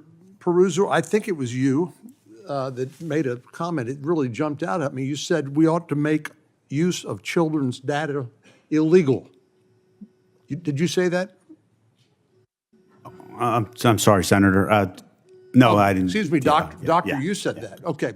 And in thinking about the model, the business model of these apps, they're primarily designed to hoover up data, including personal data, and then use that data then to apply algorithms to it to provide additional enticement or encouragement for people to continue using that app. Is that correct, Doctor? Yes, it is. And so if we were able to figure out how to make use of a minor's data illegal and had appropriate penalties, that would attack the business model and go after the people who profit from this technology, correct? I believe so. Well, maybe there's something fairly straightforward we could do in that area because, as I said, obviously legislation moves very slowly, and these the people who profit and benefit from this sort of technology are very adaptable and move at much different speed than we do. Ms. Bride, we all grieve with you over your loss of your son, but in listening to your testimony, it seems to me that you did just about everything that a parent might do to protect your child, but yet you weren't able to completely protect him from the cyberbullying. Can you talk a little bit more about the role of parents in protecting their children? And are there other things that parents should do that you weren't able to do or didn't occur to you at the time? Thank you for the question, Senator. Yes, parents absolutely have a role, like we took, in talking to their kids about online safety and managing screen time. But we're at a situation right now where, if I can give you all a visual, it is like a fire hose of harmful content being sprayed at our kids every day, and it's constantly changing. And I wish I could testify and say, All you have to do as a parent is these 5 things, and you can hand the phone over and your kid will be safe. But that would be irresponsible of me. And this is why we need to go back to the source. The source of the harm is the social media companies and their dangerous and addictive products that are designed to keep our kids online as much as possible. And in the example of anonymous apps, what better way to keep kids online but let them in a public forum say whatever they want to each other without their names attached. Dr. Prinstein, you make the point about needing more investment in mental health studies and resources. You're probably aware of this, but I'll just remind you and remind all of us that in the Bipartisan Safer Communities Act that Congress passed last summer, we made the single largest investment in community-based mental health care in American history, together with additional resources for schools. In that context, it was in the wake of the shooting at Uvalde and the obvious failure of the mental health safety net such as it exists to deal with young men, in this case, who fit a dangerous profile of self-harm or harm to others. But could you speak briefly to the workforce challenges? If we make these huge investments in mental health care, we need people to be able to provide that care, trained professionals and other associated professionals. And where are we today in terms of providing that sort of a trained workforce to deal with the need? Thank you so much for the investments that you all have made so far. Unfortunately, it's just a start. The federal government currently funds the training of physicians at a number 750 times more than the amount that's invested in mental health professionals. The CDC report that you just saw and a number of senators have discussed is likely a direct product of that disparity. It's critical that we are funding psychologists and other mental health providers with the same commitment and at the same level that we do our physician workforce and think about physical health. Also, thank you for noting the importance of the slowness by which our progress is in the social media area as compared to the rapid way in which social media changes.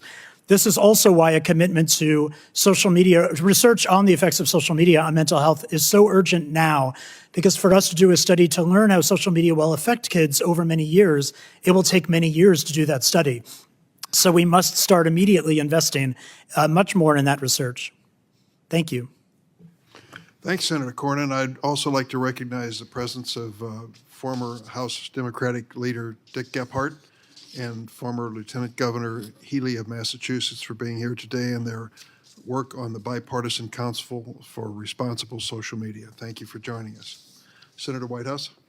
Thank you. And let me double down on that welcome to Maura Healey for her work as Attorney General, because my questions are going to be about the legal situation here. Ms. Bride, you mentioned in your testimony that your class action lawsuit was thrown out in large part because of Section 230 immunity. Is that correct? Yes, that is correct. So we're having kind of a bipartisan moment here today with the Blumenthal-Blackman legislation, with the Durbin-Graham hearing, and I would be prepared to make a bet that if we took a vote on a plain Section 230 repeal, it would clear this committee with virtually every vote. The problem where we bogged down is that we want 230 plus. We want to repeal 230 and then have X, Y, Z, and we don't agree on what the X, Y, Z are. I would encourage each of you, if you wish, to take a moment when the hearing is over and write down what you would like to see with respect to Section 230. If this is not your area, fine, don't bother. Would you be happy with a flat Section 230 repeal? Would you like to see Section 230 repealed with 1, 2, or 3 other things added? What would your recommendations be as we look at this?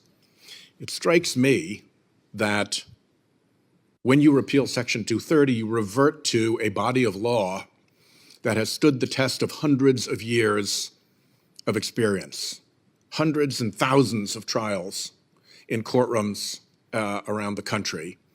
And we know pretty well how to deal with it. And we've also had the experience of honest courtrooms being very important when powerful forces full of lies need to be brought to heel. And nobody knows better than Dick Blumenthal the tragedy of the families of Sandy Hook and the lies that were told about what took place that day. And it took an honest courtroom to hold the prime liar in all of that accountable. And there was a lot of lying told about the Dominion Corporation, and it took an honest courtroom, trial still underway, discovery still happening, but in the honest courtroom, you have the chance to dig down and see what were the lies and who should be held accountable, rather than just have it all be fought out in the noise of the internet and the public debate. So to me, it seems like an enormous amount of progress would be made if we would repeal Section 230. And your thoughts on that from each of you would be very compelling. If there's something somebody would like to say right now, I've got 2 minutes left and you're welcome to jump in. But I mean, if you just can't hold back and you've got your answer ready, but I'd really be interested in the considered judgment of anybody who would care to answer about what the world would look like if Section 230 weren't there. Ms. Bride. Thank you, Senator. I would like to see a minimum of Section 230 repealed to the point where these companies can be held accountable for their own policies that lure kids into their products, like in the case of the anonymous apps. We monitor for cyberbullying and we reveal the identities of those who do so. If you have that policy as a company, you need to be able to follow it, like every other industry in America. Thank you. Thank you.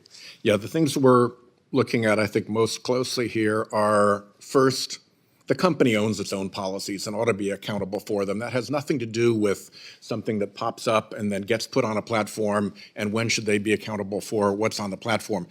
These are the basic operating systems designed by them of their platform, and they should own that, period, end of story. And the other is when they're on notice. When something is up on their platform and they know perfectly well that it's up there and they know perfectly well that it's dangerous, and they don't bother to deal with it responsibly because they know that they won't be held accountable. They can do whatever they please to try to generate clicks off even dangerous content. So those are the areas we're looking at, and I look forward to hearing the advice from this terrific panel, and I want to thank Chairman Durbin and Ranking Member Graham for hosting this. Senator Blackmun had stepped out and returned now. Let me just say thank you to her and to Senator Blumenthal for your terrific work together. Thank you, Senator Whitehouse. Senator Blackburn, you're next. Thank you, Mr. Chairman, and thank you to each of you. We are glad you're here. For everyone on the panel, and you can just give me a thumbs up, and I am making the assumption that you all support the Kids Online Safety Act. Okay, the record will reflect. Y'all are all for it, and we appreciate that. We think it is necessary. Thank you to each of you for your testimony and also for your advocacy. We appreciate this. Ms. Delane, I want to come to you, if I may. The End Child Exploitation Act that I had filed last Congress, and we have this back up again. This is something that we've done because what we realize is the necessity for child exploitation to be reported to NCMEC's cyber tip line. And the bill unanimously passed through the Senate last year, and we are hopeful to get it finished. So give me just about 30 seconds on why this bill is so important. Thank you, Senator, and thank you for your leadership on this particular act. One of the most important components is the extension of the retention period. Many of the ESPs, obviously, when they're making reports to us, the tech companies, from the moment they make the report, there is a 90-day retention notice that the companies agree to wait and hold that material if law enforcement chooses to serve legal process and gather more details. As we've demonstrated with the exponential growth in numbers and the number of law enforcement leads that we are sending out, it is simply not enough time for law enforcement to be able to assess a report and determine whether or not an investigation must ensue. So extending the data retention is an important part of this act. And that was a wonderful suggestion that came to us from advocates to extend that, because it takes longer sometimes for individuals to come forward and for law enforcement to piece that together. And the goal is to keep our children safe. Yes. So we appreciate that. Ms. Bride, I want to come to you again. And as always, we know how you grieve your loss, and our sympathies are with you, but also our action to get something done. Let's talk about fentanyl and the impact of fentanyl. And the way children have met, whether it's on Instagram, TikTok, Snapchat, YouTube. We have worked on this issue about how these platforms need to be held accountable for the illegal activity that is taking place. And you spoke beautifully about Carson and the bullying that was taking place with him. But we also know from other parents that you and I have met with that the introduction to drugs, the acquaintances they think are children, and then they find out that they're being groomed to be pulled in to using drugs, or they're being groomed to be pulled in to sex trafficking. And that is one of the dangers that are there, that luring and that addiction of social media. And Emma, you spoke so well to that, and we thank you. But let's talk a little bit about how we should be protecting children from meeting these drug dealers and pushers and traffickers online, and how easy it has become for these people to impersonate children and to then ruin the lives of our children. Go ahead. I'd like for you to speak to that. I know your advocacy is in that vein. Thank you, Senator. When we have met with other parents, and you've been in the room as well, we have parents who have lost their children to fentanyl-laced drugs. And the frustration with them is they also can't get the drug dealers taken off the platform. I think I would defer to somebody else on this topic to speak, as that's not my specific area of expertise. Yeah, Ms. Bride, let me ask you this, and for any of you. For parents that have lost their kids to drug dealers, do any of you know of a drug dealer that has been apprehended, charged, indicted, convicted? No. Isn't that amazing? Goes back to Senator Graham's point that something needs to be done about this. They're using social media as their platform. Dr. Prinstein, Mr. Chairman, my time is out. I guess I will need to yield back to you. I had one more question. So. Thank you, Senator. Senator Hirono. Thank you, Mr. Chairman. And I thank all of the panelists and everyone in the audience and those who are watching these proceedings. What I get, of course, is the utter frustration that you all are sharing with us. And of course, I thank my colleague for her advocacy in getting something done. I am, Dr. Pristine, there is a definition for addiction, and would you say that the millions of young people who are on social media, that they are exhibiting what amounts to an addiction to these platforms? Within the science community, we're debating over the use of that word a little bit right now to depict social media, but I do think there's agreement that there is clearly a dependency on social media, which we can see in kids suffering from many of the same symptoms that we see in the DSM, the Diagnostic Manual for Addiction to Substances. It seems to apply quite well to the description of kids' behavior and dependency on social media. And the additional danger to an addiction to social media is that this is such a negative kind of information that they can get. They're bullied, they're hassled, there are all kinds of horribly negative kinds of messages that they get from this particular addiction, which may be, a little bit different. So we do have treatments normally for addiction. Do we have treatments for addiction to social media? I don't believe those have been adequately studied. And we probably should study it. And that gets me to Ms. Lemke. You started on social media at a sixth grade, was it? Would you say that you were addicted to social media? I will say that I exhibited, and thank you for your question, Senator, a dependency that was stated here today, but I do not think that I alone can define what that addiction means. I think that other members of my generation and other young voices should be integrated into these ongoing conversations into what constitutes an addiction moving forward. Well, did you have a hard time not going to social media on a regular basis, on a daily basis? You spent up to 6 hours on these Absolutely. platforms?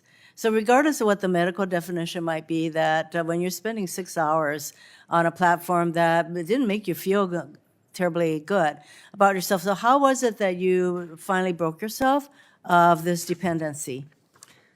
Well, thank you, Senator, for your question.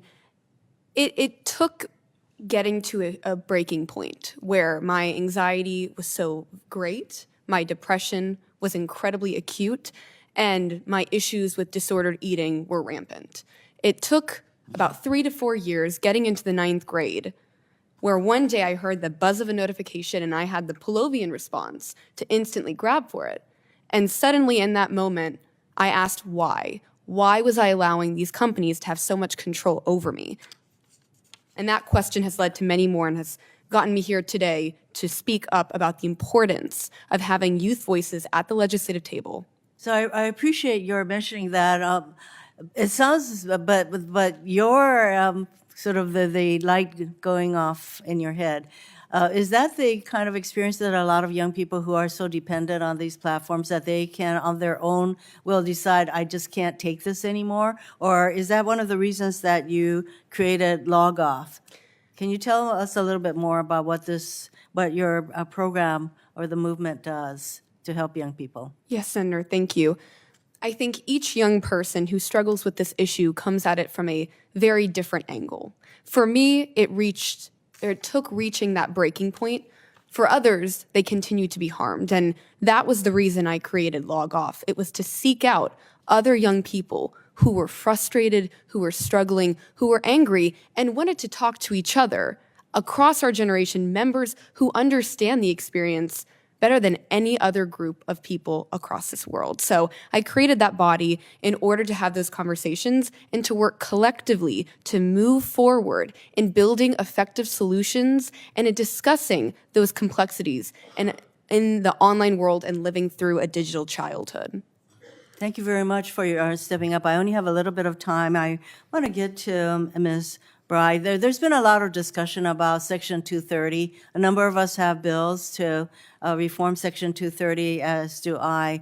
I think one of the concerns, though, is that the wholesale elimination of Section 230, which I do support, holding these platforms responsible for the kind of hugely harmful content, but it does get into First Amendment freedom of speech issues. So we need to be very aware that as we reform Section 230 to enable, I would say, lawsuits like yours to proceed, that we do it in a careful way to avoid unintended consequences. But I want to share with you our deepest sympathies for what you continue to endure and the rest of you. Thank you very much for your testimony.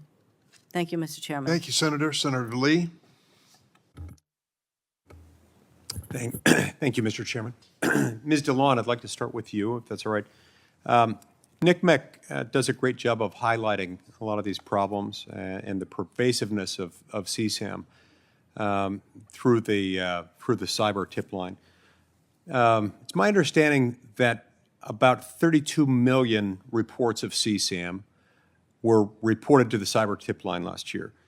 And I believe you said in your testimony that of those 32 million reports, only about 6% can be referred to U.S. federal or U.S. local law enforcement here in our country. Is that right?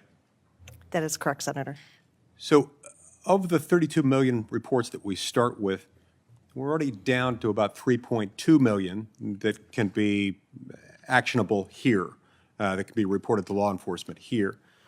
Would you be comfortable estimating about how many of those 32 million images of CSAM end up being removed from the internet? I think you said in your testimony somewhere that it was maybe 55% of those, so I'm guessing 1.7 million.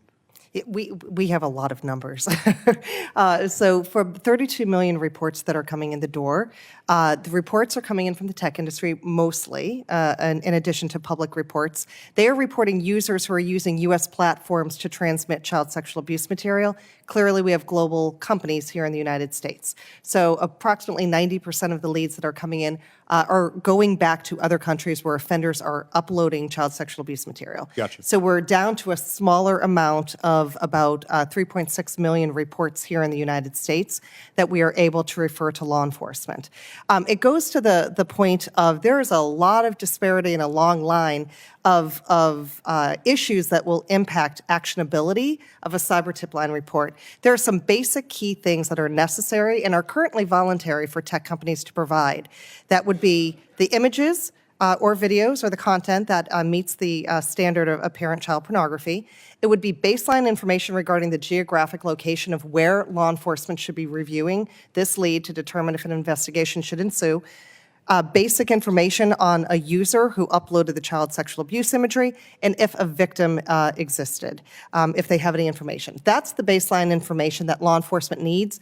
We estimate of the reports that we were able to provide to law enforcement last year, 55% of them may have been actionable, meaning they meet all of those criteria, which tells us there's a lot of improvement that can happen at the beginning of the pipeline, that quality information coming in so law enforcement can make proper assessments. That makes a lot of sense. Now, Mr. Pizzurro, you've done some fantastic work helping kids who are in actual or imminent danger.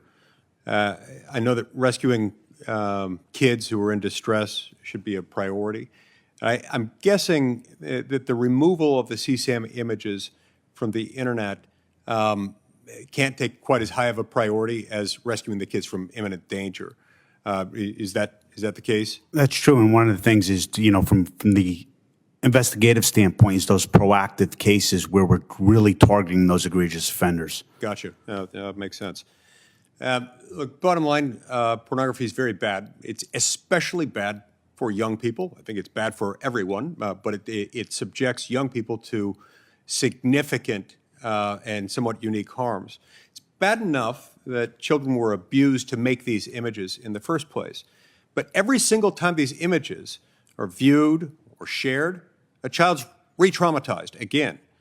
It's one of the reasons why last year I introduced a bill called the PROTECT Act. This is a bill that would require any websites hosting pornographic material on a commercial scale to put in place a removal mechanism and remove images at the request of the individual who appears in them.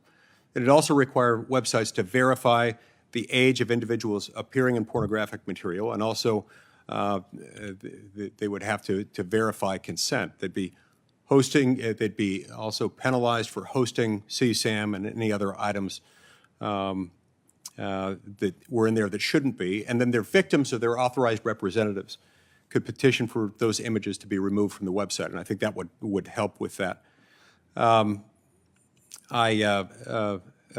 DeLon, in your testimony you mentioned that current law needs to be changed, Ms. DeLon, I'm sorry, that it needs to be changed in order to help CSAM be able to share those images, help people be able to share those images with CSAM and with law enforcement. And I'd be happy to work with you on that to get that done and to incorporate into that into my bill, the Protect Act. One more thing. These things are all important. That's why at the end of last year, I also introduced another bill called the Screen Act.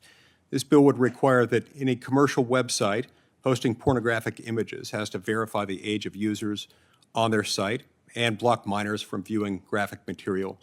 I look forward to working with my colleagues and the witnesses before us today and the organizations they represent to get those bills across the finish line. Finally, I just want to thank you, Ms. Bride, and you, Ms. Lemke, for sharing your stories on difficult, heart-wrenching circumstances. Thank you. Thank you, Senator Lee. I'll be managing time for a moment while Chair Durbin votes, and I'm up next, followed by Senator Kennedy. I want to thank our panel for your testimony, in particular, Ms. Bride, to you for bringing your advocacy to the Senate amidst this nightmare that you and your family have lived and continue to live. Ms. Lemke, thank you for your extraordinarily well-considered and powerful testimony. Ms. DeLon, as you know and as you mentioned in your opening statement, Senator Grassley and I have legislation to strengthen federal protections against sexual abuse of children, including online exploitation. And we were able to pass that legislation through the Senate last Congress with bipartisan support, not yet through the House. We're hoping to do that this Congress with your help. And a key aspect of this bill is to ensure that the law is keeping up with technology. And to ensure that when abusers use webcams or online messaging platforms to target children, that the full strength of federal law can be brought to bear to prosecute them and to protect children from other crimes. Can you describe briefly, please, Ms. DeLon, the necessity of ensuring that relevant federal statutes keep up with technology and how these threats evolve? Thank you, Senator. Thank you for your leadership on that with Senator Grassley. We look forward to, continuing to work with you and your staff. It is important as we're talking about the continual evolution of threats to our children.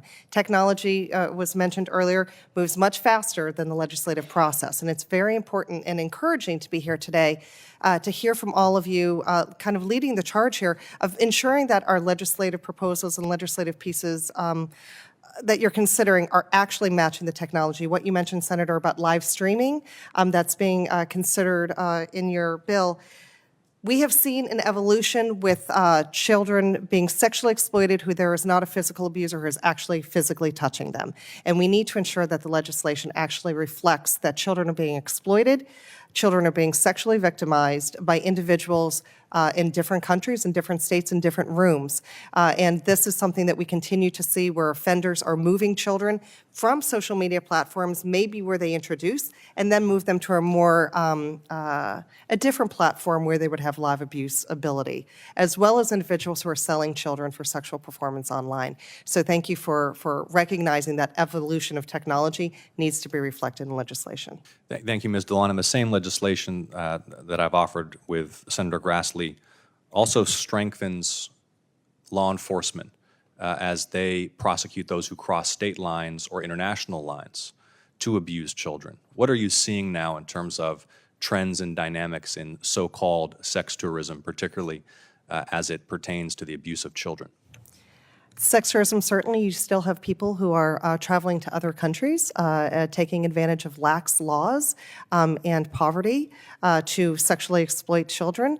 We do, of course, see now an increase, if you want to call it sex tourism, of individuals who are virtually streaming, live streaming, sexually exploiting children in impoverished countries and paying them via, online apps. So this is something that we continue to see as a problem, actually getting worse because of the new ways that people can communicate live streaming. Well, our bipartisan legislation, as you know, will help to crack down on online abusers as well as those who cross state lines or international lines to attack children. I thank you for your continued support for the legislation. Finally, just briefly, Senator Blackburn ran out of time and had another question that she wanted to ask. I want to make sure to get that to Dr. Prinstein. And Ms. Lemke, you in a very candid and personal way described the impact that the use of these technologies had on your psyche. And I know that in particular for other young people around the country, they've experienced the same dynamic, the formation of dependence, the impact on self-image and mental health. And I thank you for sharing your story. And I want to ask you, Dr. Prinstein, if you could just speak for a moment about the long-term negative psychological impact that, in particular, young people can experience as a result of their use of social media, and how we in Congress should think about addressing that. Scientists are working as fast as we can to give you those answers. It's something that requires us to follow kids as they mature and see how it is that they develop.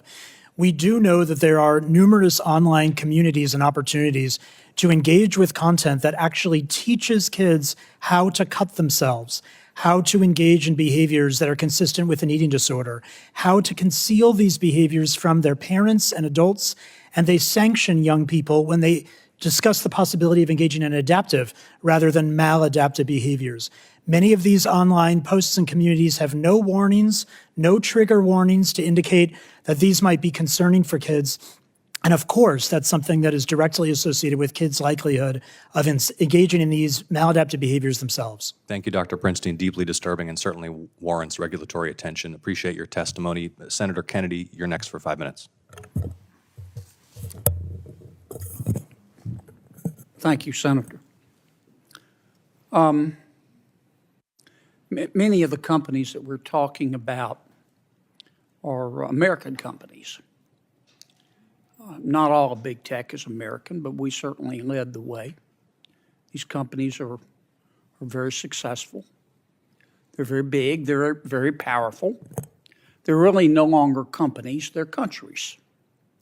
And they're going to oppose any of this type legislation. It's why virtually nothing with respect to big tech has passed in the last 5 years. I want to be fair. I think that social media has made our world smaller, which is a good thing, but it has made our world coarser. And if I had to name one fault, it wouldn't be the only one, but I would say that social media has lowered the cost of being an a-hole. People say things on social media that they would never say in an interpersonal exchange. Adults, even though it's depressing sometimes, can deal with that. It's hard for young people. We've talked about a number of problems that are presented by social media: data, privacy, sexual exploitation, but also mental health, and the impact that I think it's clearly having on particularly young women in the Gen Z generation, 10 or 11 to 25 and 26. They're living their lives on social media. And they're not developing interpersonal relationships. It's making them very fragile. It's reaffirming this culture of victimhood. They're not getting ready for the world. So let me cut to the chase. I'll start with am I saying it right, Golan? Golan, I apologize. For young people, defined as people under the age of 16, should we just abolish social media for them? Don't let them access it? You know, things are so serious that Give me some quick answers, because I'm going to go down the line. We should consider all options, but I think we should focus. It makes more sense to focus on a duty of care and changing how these platforms operate. Practically keeping kids off under 16 may be impossible. And I would also say it's not just social media. A lot of these things happen on video game platforms as well. You think it'll really be easy to change the attitudes of these social media companies? If you create a duty of care and you limit the data that they can collect. Right. I think they have a duty to care already. What about you, Doctor? I think we desperately need to educate parents. I know we need to educate, but should we just tell kids, look, it's a lot like alcohol. This stuff is addictive, and until you're 16, you can't access social media. there are benefits that also come from social media, and I don't know whether it's realistic to keep kids off of it completely. I think practicing moderation with close parental supervision, with substantial education coming from the school. Here's a and the home. news flash for you. A lot of parents don't care, Doctor.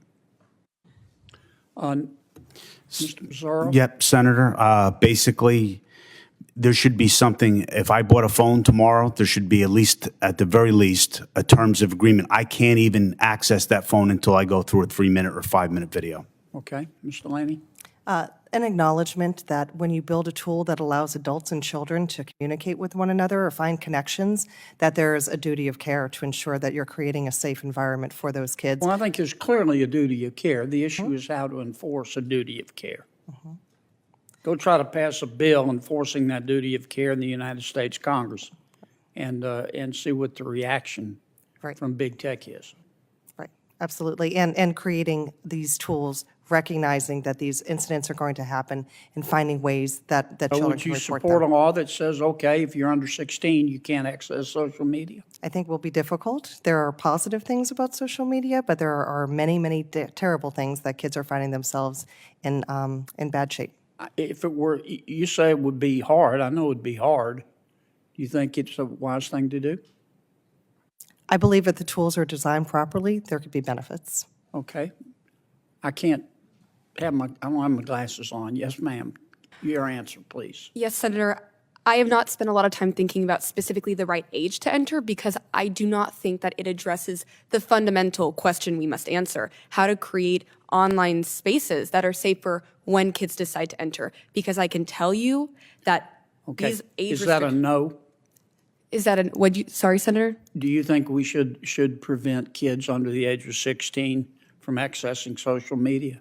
I think that we should spend more time looking at how to make those platforms safer because kids will circumnavigate age restrictions. And I agree with Ms. Lemke as well. I think that safeguards is the way to go. If we look historically at the automobile industry, it was not safe, but we brought in seatbelts, airbags, and now it is much safer. And we can do that with this industry. Okay, thank you. Senator Klobuchar. Thank you very much, Mr. Chair. So thank you so much. This has been an incredible hearing. And as you know, I'm involved in this issue. I thank Senator Blumenthal and for his work and Senator Blackburn and so many others. So I would agree we need rules of the road. We need rules of the road for everything from the what we're talking about here for kids to privacy to competition because there's just no rules of the road. As Senator Kennedy has expressed, we have tried in many ways and passed a number of bills in this committee. I believe one of these days they're going to start to pass because the social media companies have stopped everything in their tracks that we have tried to do. And I think it is important, I guess I would start with that, that they are companies and they are media corporations, basically. And I try to explain to people that if you put something online or put it on one person does it, that's bad, that's one thing. But or if you yell fire in a crowded theater, okay, that's on you. But if the multiplex were to take that yelling fire and put it in all their theaters with an intercom so everyone could hear it, that's a whole nother thing. And that's a problem that hasn't been solved when it comes to these companies. They are profiting off the repeating of this information and the spreading of this information. So, Mr. Golan, I just ask you this. In addition to setting the rules of the road that we want to do, when we talk about auto companies and all of these other areas, at some point people have been able to sue them for problems. And right now these companies are completely immune. Do you want to get at that and talk about your views on that? Yeah, I think that's a huge piece of the equation is the ability of parents and young people themselves to hold these companies accountable. You know, Kristen talked about her lawsuit being thrown out. We work with Tawana Anderson, whose 10-year-old daughter died after attempting the viral choking challenge, which TikTok put into her For You feed. It's not something she was searching for. TikTok's decided that this was the piece of content that would be most appealing to her at that time. And their case was thrown out of court for Section 230 reasons as well. Right. So, Okay, I just want to make that clear. The rules are good, but I'm telling you, if you just pretend that they are a loftier than any other company class that can't be sued for anything, we're never going to get a lot of these things done. So let's be honest about that. The Respect for Child Survivors Act. So this is something Senator Cornyn and I passed. Mr. Prinstein, do you agree that it's important for mental health professionals to be involved in interviews of child survivors? This is this idea that whatever the crime, I was a prosecutor for quite a while, sexual abuse, whatever, it's important to have a coordinated effort when it comes to interviewing kids. Yes, absolutely. There's a clear psychological science around how to do that in safe and appropriate ways. Thank you. The issue of eating disorders, I'll go back to you, Mr. Golan. Studies have found that the eating disorders have the highest mortality rate of any mental illness. I think that surprises people. I led the Anna Weston Act, and last year, of course, thanks to Senator Blumenthal, we heard, and Senator Blackburn, from Frances Haugen, the Facebook whistleblower, about Instagram's own internal research on eating disorders. You talk about that connection between the internet, eating disorders. Do you want to quickly comment on that connection and why that should be part of our focus here?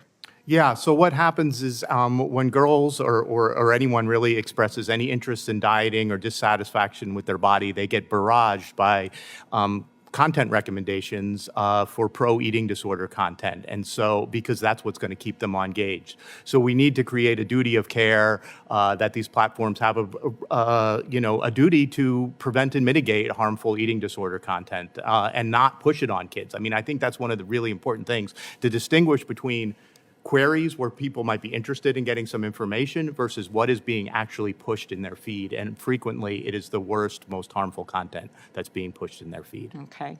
Ms. Stallone, Senator Cornyn and I did a lot of work on human trafficking, as you know, passed that original bill to create incentives for safe harbor laws. Can you talk about how the internet has changed the way that human traffickers target and exploit kids? Yes, thank you, Senator. Human trafficking and child sex trafficking in particular has certainly been fueled by online platforms and the connectivity between offenders and children. Not only does it make it makes it easier for buyers to find children who are being trafficked, but it also allows the imagery of these children to continue to circulate, and that often keeps the victims quiet and being silenced in terms of speaking up, because their images are then being transmitted online for potential buyers to locate. Okay, last question. Mr. Pizarro, thanks for your work. I have heard heart-wrenching stories of young people who've died after taking drugs. In one case, in drugs they bought on Snapchat through messages. A child named Devin, suffering from dental pain, bought what he thought was Percocet, and it was laced with fentanyl. And this is off of Snapchat. As his mom, Bridget, said, all of the hopes and dreams we as parents had for Devin were erased in the blink of an eye, and no mom should have to bury their kid. Could you talk about whether or not the social media companies are doing enough to stop the sale of drugs to kids online? The social media companies aren't doing anything, period. I think that's part of the problem, and that comes to drugs as well. There's no moderation. Again, they're not looking at things specifically.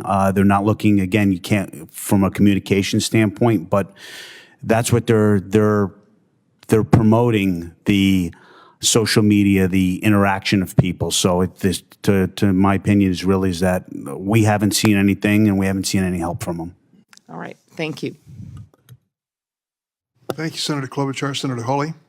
Thank you, Mr. Chairman. Thanks to all of the witnesses for being here. Ms. Bride, I want to start with you. I want to particularly thank you for being willing to share your story and Carson's story. I'm the father of three, two boys, and you've lived every parent's nightmare, but thank you for being willing to try and see some good come of that, and for being so bold in telling your family story. I want to ask you about one thing that I heard you say, and you've also written it in your written testimony about Carson. You said it wasn't until Carson was a freshman in high school, so about 14, I would guess, that we finally allowed him to have social media. because this is what caught my attention. That was how all the students were making new connections.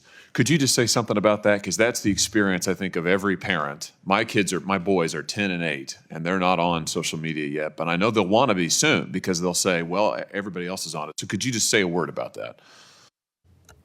Yes, thank you. We waited as long as we possibly could, and we were receiving a lot of pressure from our son to be involved. I think and I hear this a lot from other parents, you don't want to isolate your kid either. And so we felt by waiting as long as possible, talking about the harms, don't ever send anything that you don't want on a billboard with your name and face next to it, that we were doing all the right things and that he was old enough. He was by far the last kid in his class to get access to this technology, yet this still happened to us. Yeah, that's just incredible. Well, you were good parents and you were a good mother, incredibly good mother, clearly. This is why I support and have introduced legislation to set 16 years old as the age threshold for which kids can get on social media and require the social media companies to verify it. I heard your answers down the panel a second ago to Senator Kennedy. I just have to say this, as a father myself, when you say things like, well, the parents really ought to be educated. Listen, the kid's ability, and I bet you had this experience, Ms. Bride, the kid's ability to figure out how to set what's on this phone. My 10-year-old knows more about this phone than I know about it already. What's going to be like in another 4 years or 5 or 6 years like your son, Ms. Bride? So I just say as a parent, it would put me much more in the driver's seat if the law was you couldn't have a phone. I'm sorry, you couldn't get on social media till 16. I mean, that would help me as a parent. So that's why I'm proposing it. Parents are in favor of it. I got the idea from parents who came to me and said, please help us, please help us. And listen, I'm all for tech training, it's great, but I just don't think that's gonna cut it. So I've introduced legislation to do it. Let's keep it simple. Let's put this power in the hands of parents. I'd start there. Second thing, Ms. Bride, you brought suit against Snapchat and others, and I've got your lawsuit right here, and you were barred by Section 230. And you testified to that effect. They just threw it all out, right? Mm-hmm. The court threw it all out? Right. And Go it ahead. wasn't, the lawsuit was not about content. It was about the company's own policies that lured my son in to think that this product, this app was safe, this anonymous app, that they would monitor for cyberbullying and reveal the identities of those who do so. It had nothing to do with content. Yep, and this is why I think it is just absolutely vital that we change the law to allow suits like yours to go forward. And if that means we have to repeal all of Section 230, I'm fine with it. I'm introducing legislation that will explicitly change Section 230 to allow suits against these social media companies for their own product design, for their own activities, for their own targeting of kids, for them to be sued for that, and it will allow you and every other parent, Ms. Bright, to get into federal court. We will create a federal right of action because here's what I've decided. Listen, I'm a lawyer, former attorney general. I believe in the power of courts, and what I've decided is you can fine these social media companies to death. FTC fined Facebook, $1 billion or something a couple of years ago. They didn't change their behavior at all. They don't fear that. What they will fear, though, is they fear your lawsuit. That's why they fought it so hard. They don't want parents suing them. They don't want to be on the hook for damages, double damages, treble damages. Well, they should be. And if we give the power to parents to go into court and say, we're going to sue you, they will fear that far more than they fear some regulator here in Washington, D.C., who, by the way, is probably looking to get a job with that same company when they rotate off their regulatory panel. Because that's what happens. All the regulators here in D.C., they go to work for these tech companies as soon as they're done here. Well, enough of that. Let's put power into the hands of parents, allow you, Ms. Bride, and every other parent in America who has a grievance here to get into court and sue these people and hold them accountable. And I'd say the same thing about child sexual exploitation material. Let's let parents sue, and I will introduce legislation that will allow any parent in America who finds child sexual exploitation material online to go sue the companies for it. If they know or should have known, the companies, that they were hosting this material, let's let them sue them. I tell you what, if these companies think they're going to be on the hook for multi-$100 million or more fines and damages from multiple suits all across the country, they'll change their act. They'll get their act together real quick. So my view is enough of this complicated regulatory this, regulatory that. Just give the American people and American parents the right to get into court and defend their kids and to defend their rights. And if we do that, I think we'll see real results. Last thing, Mr. Chairman, I know I'm going long here, but I just want to say this.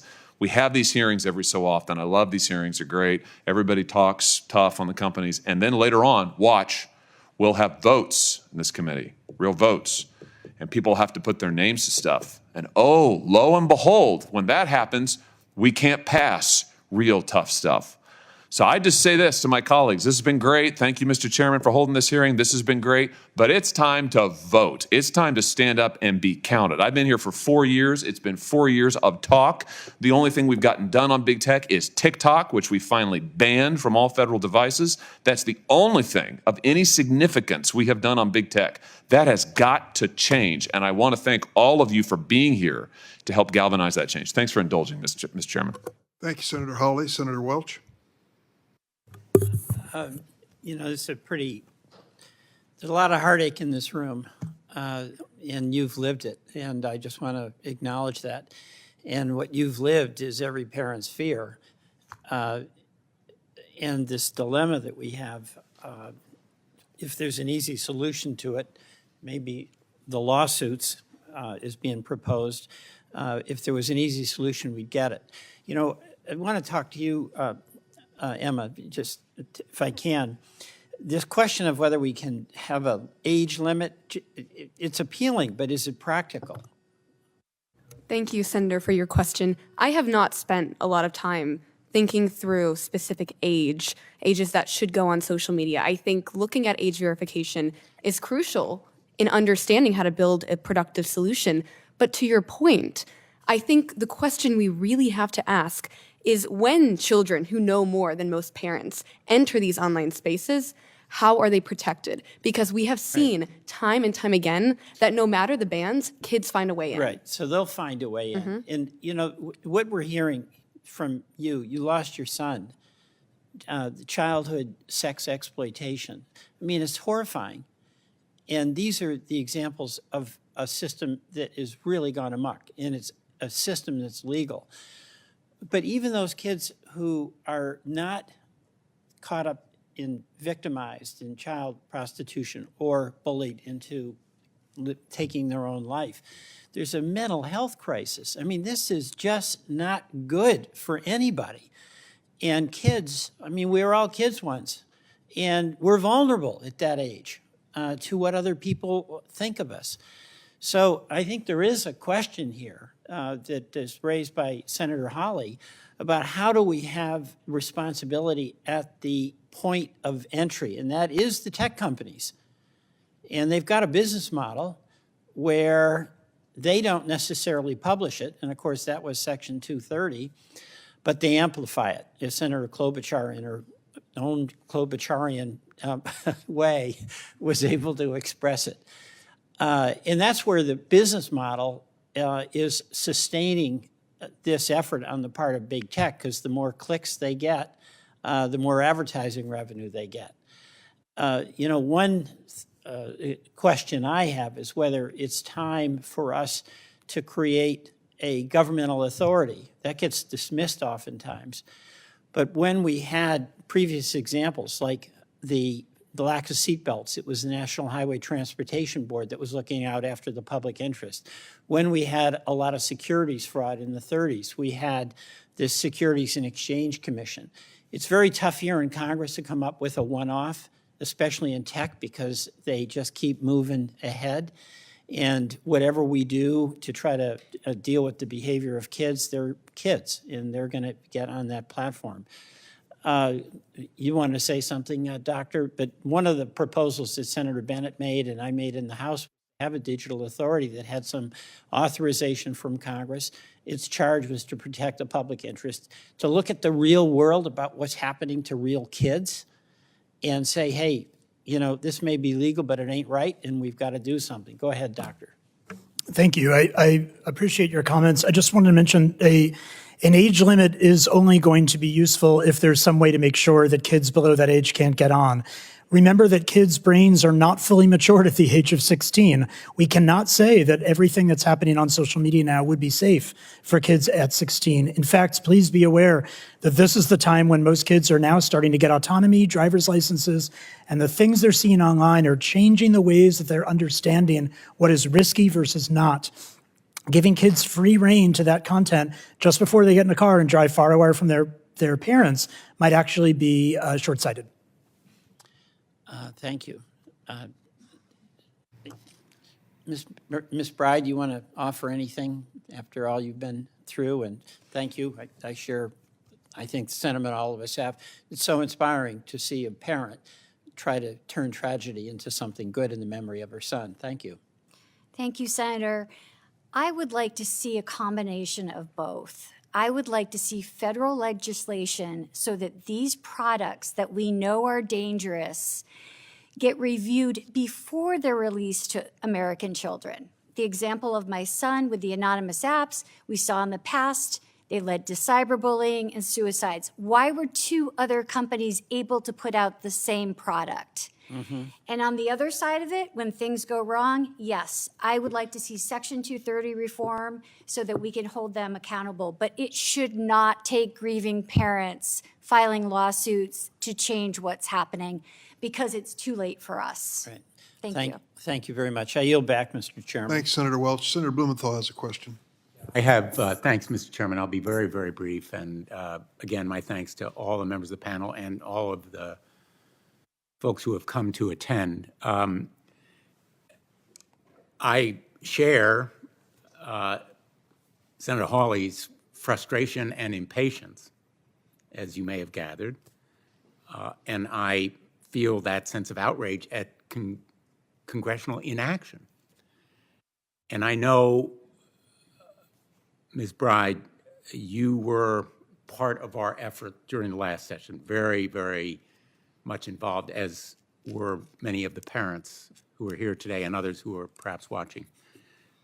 And my question to you and perhaps to Emma Lemke is, what did that failure to act mean to you personally? Thank you, Senator.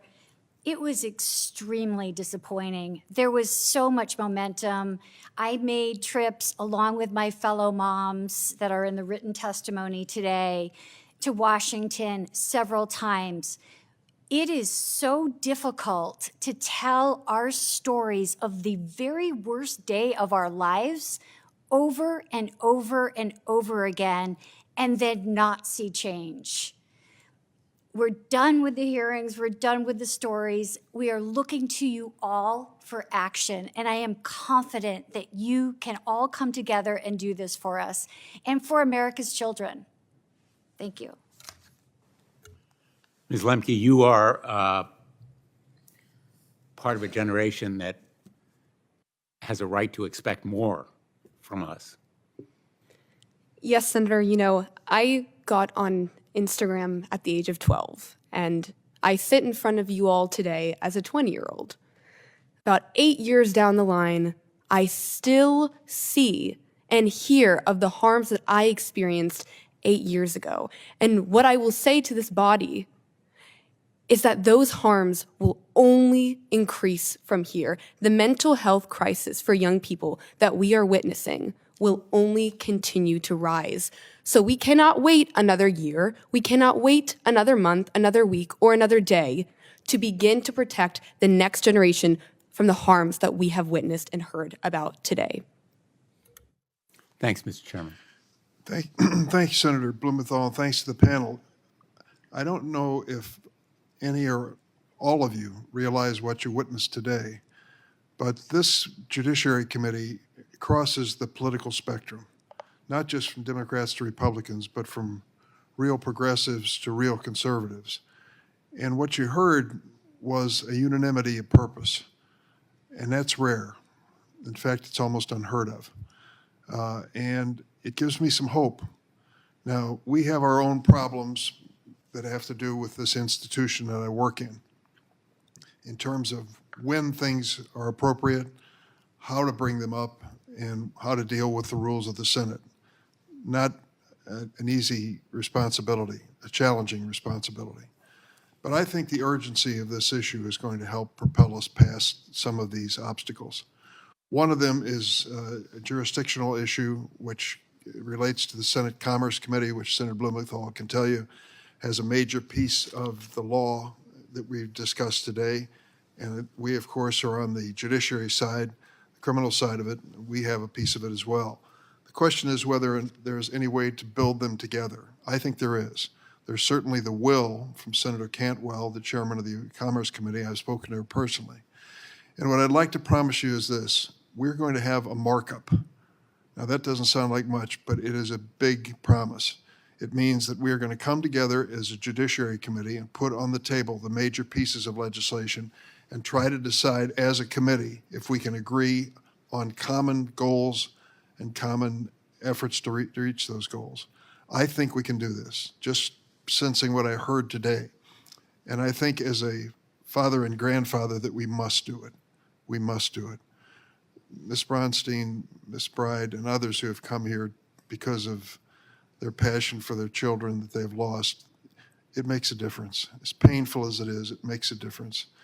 And Ms. Lemke, good luck at the Hilltop with Washington U, but you've done a great service to our country by coming here today.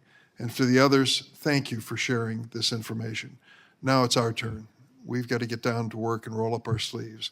It won't be the bill I want to write. It won't be the bill you want to write. But if it is a step forward to protect children, we're going to do it. We have to do it. We have no choice. The hearing record is going to remain open for a week for statements to be submitted, and you may receive some questions, which I ask you to respond to promptly. I thank you all for coming today and your patience and determination to do well by our children. I thank the witnesses, and the hearing stands adjourned.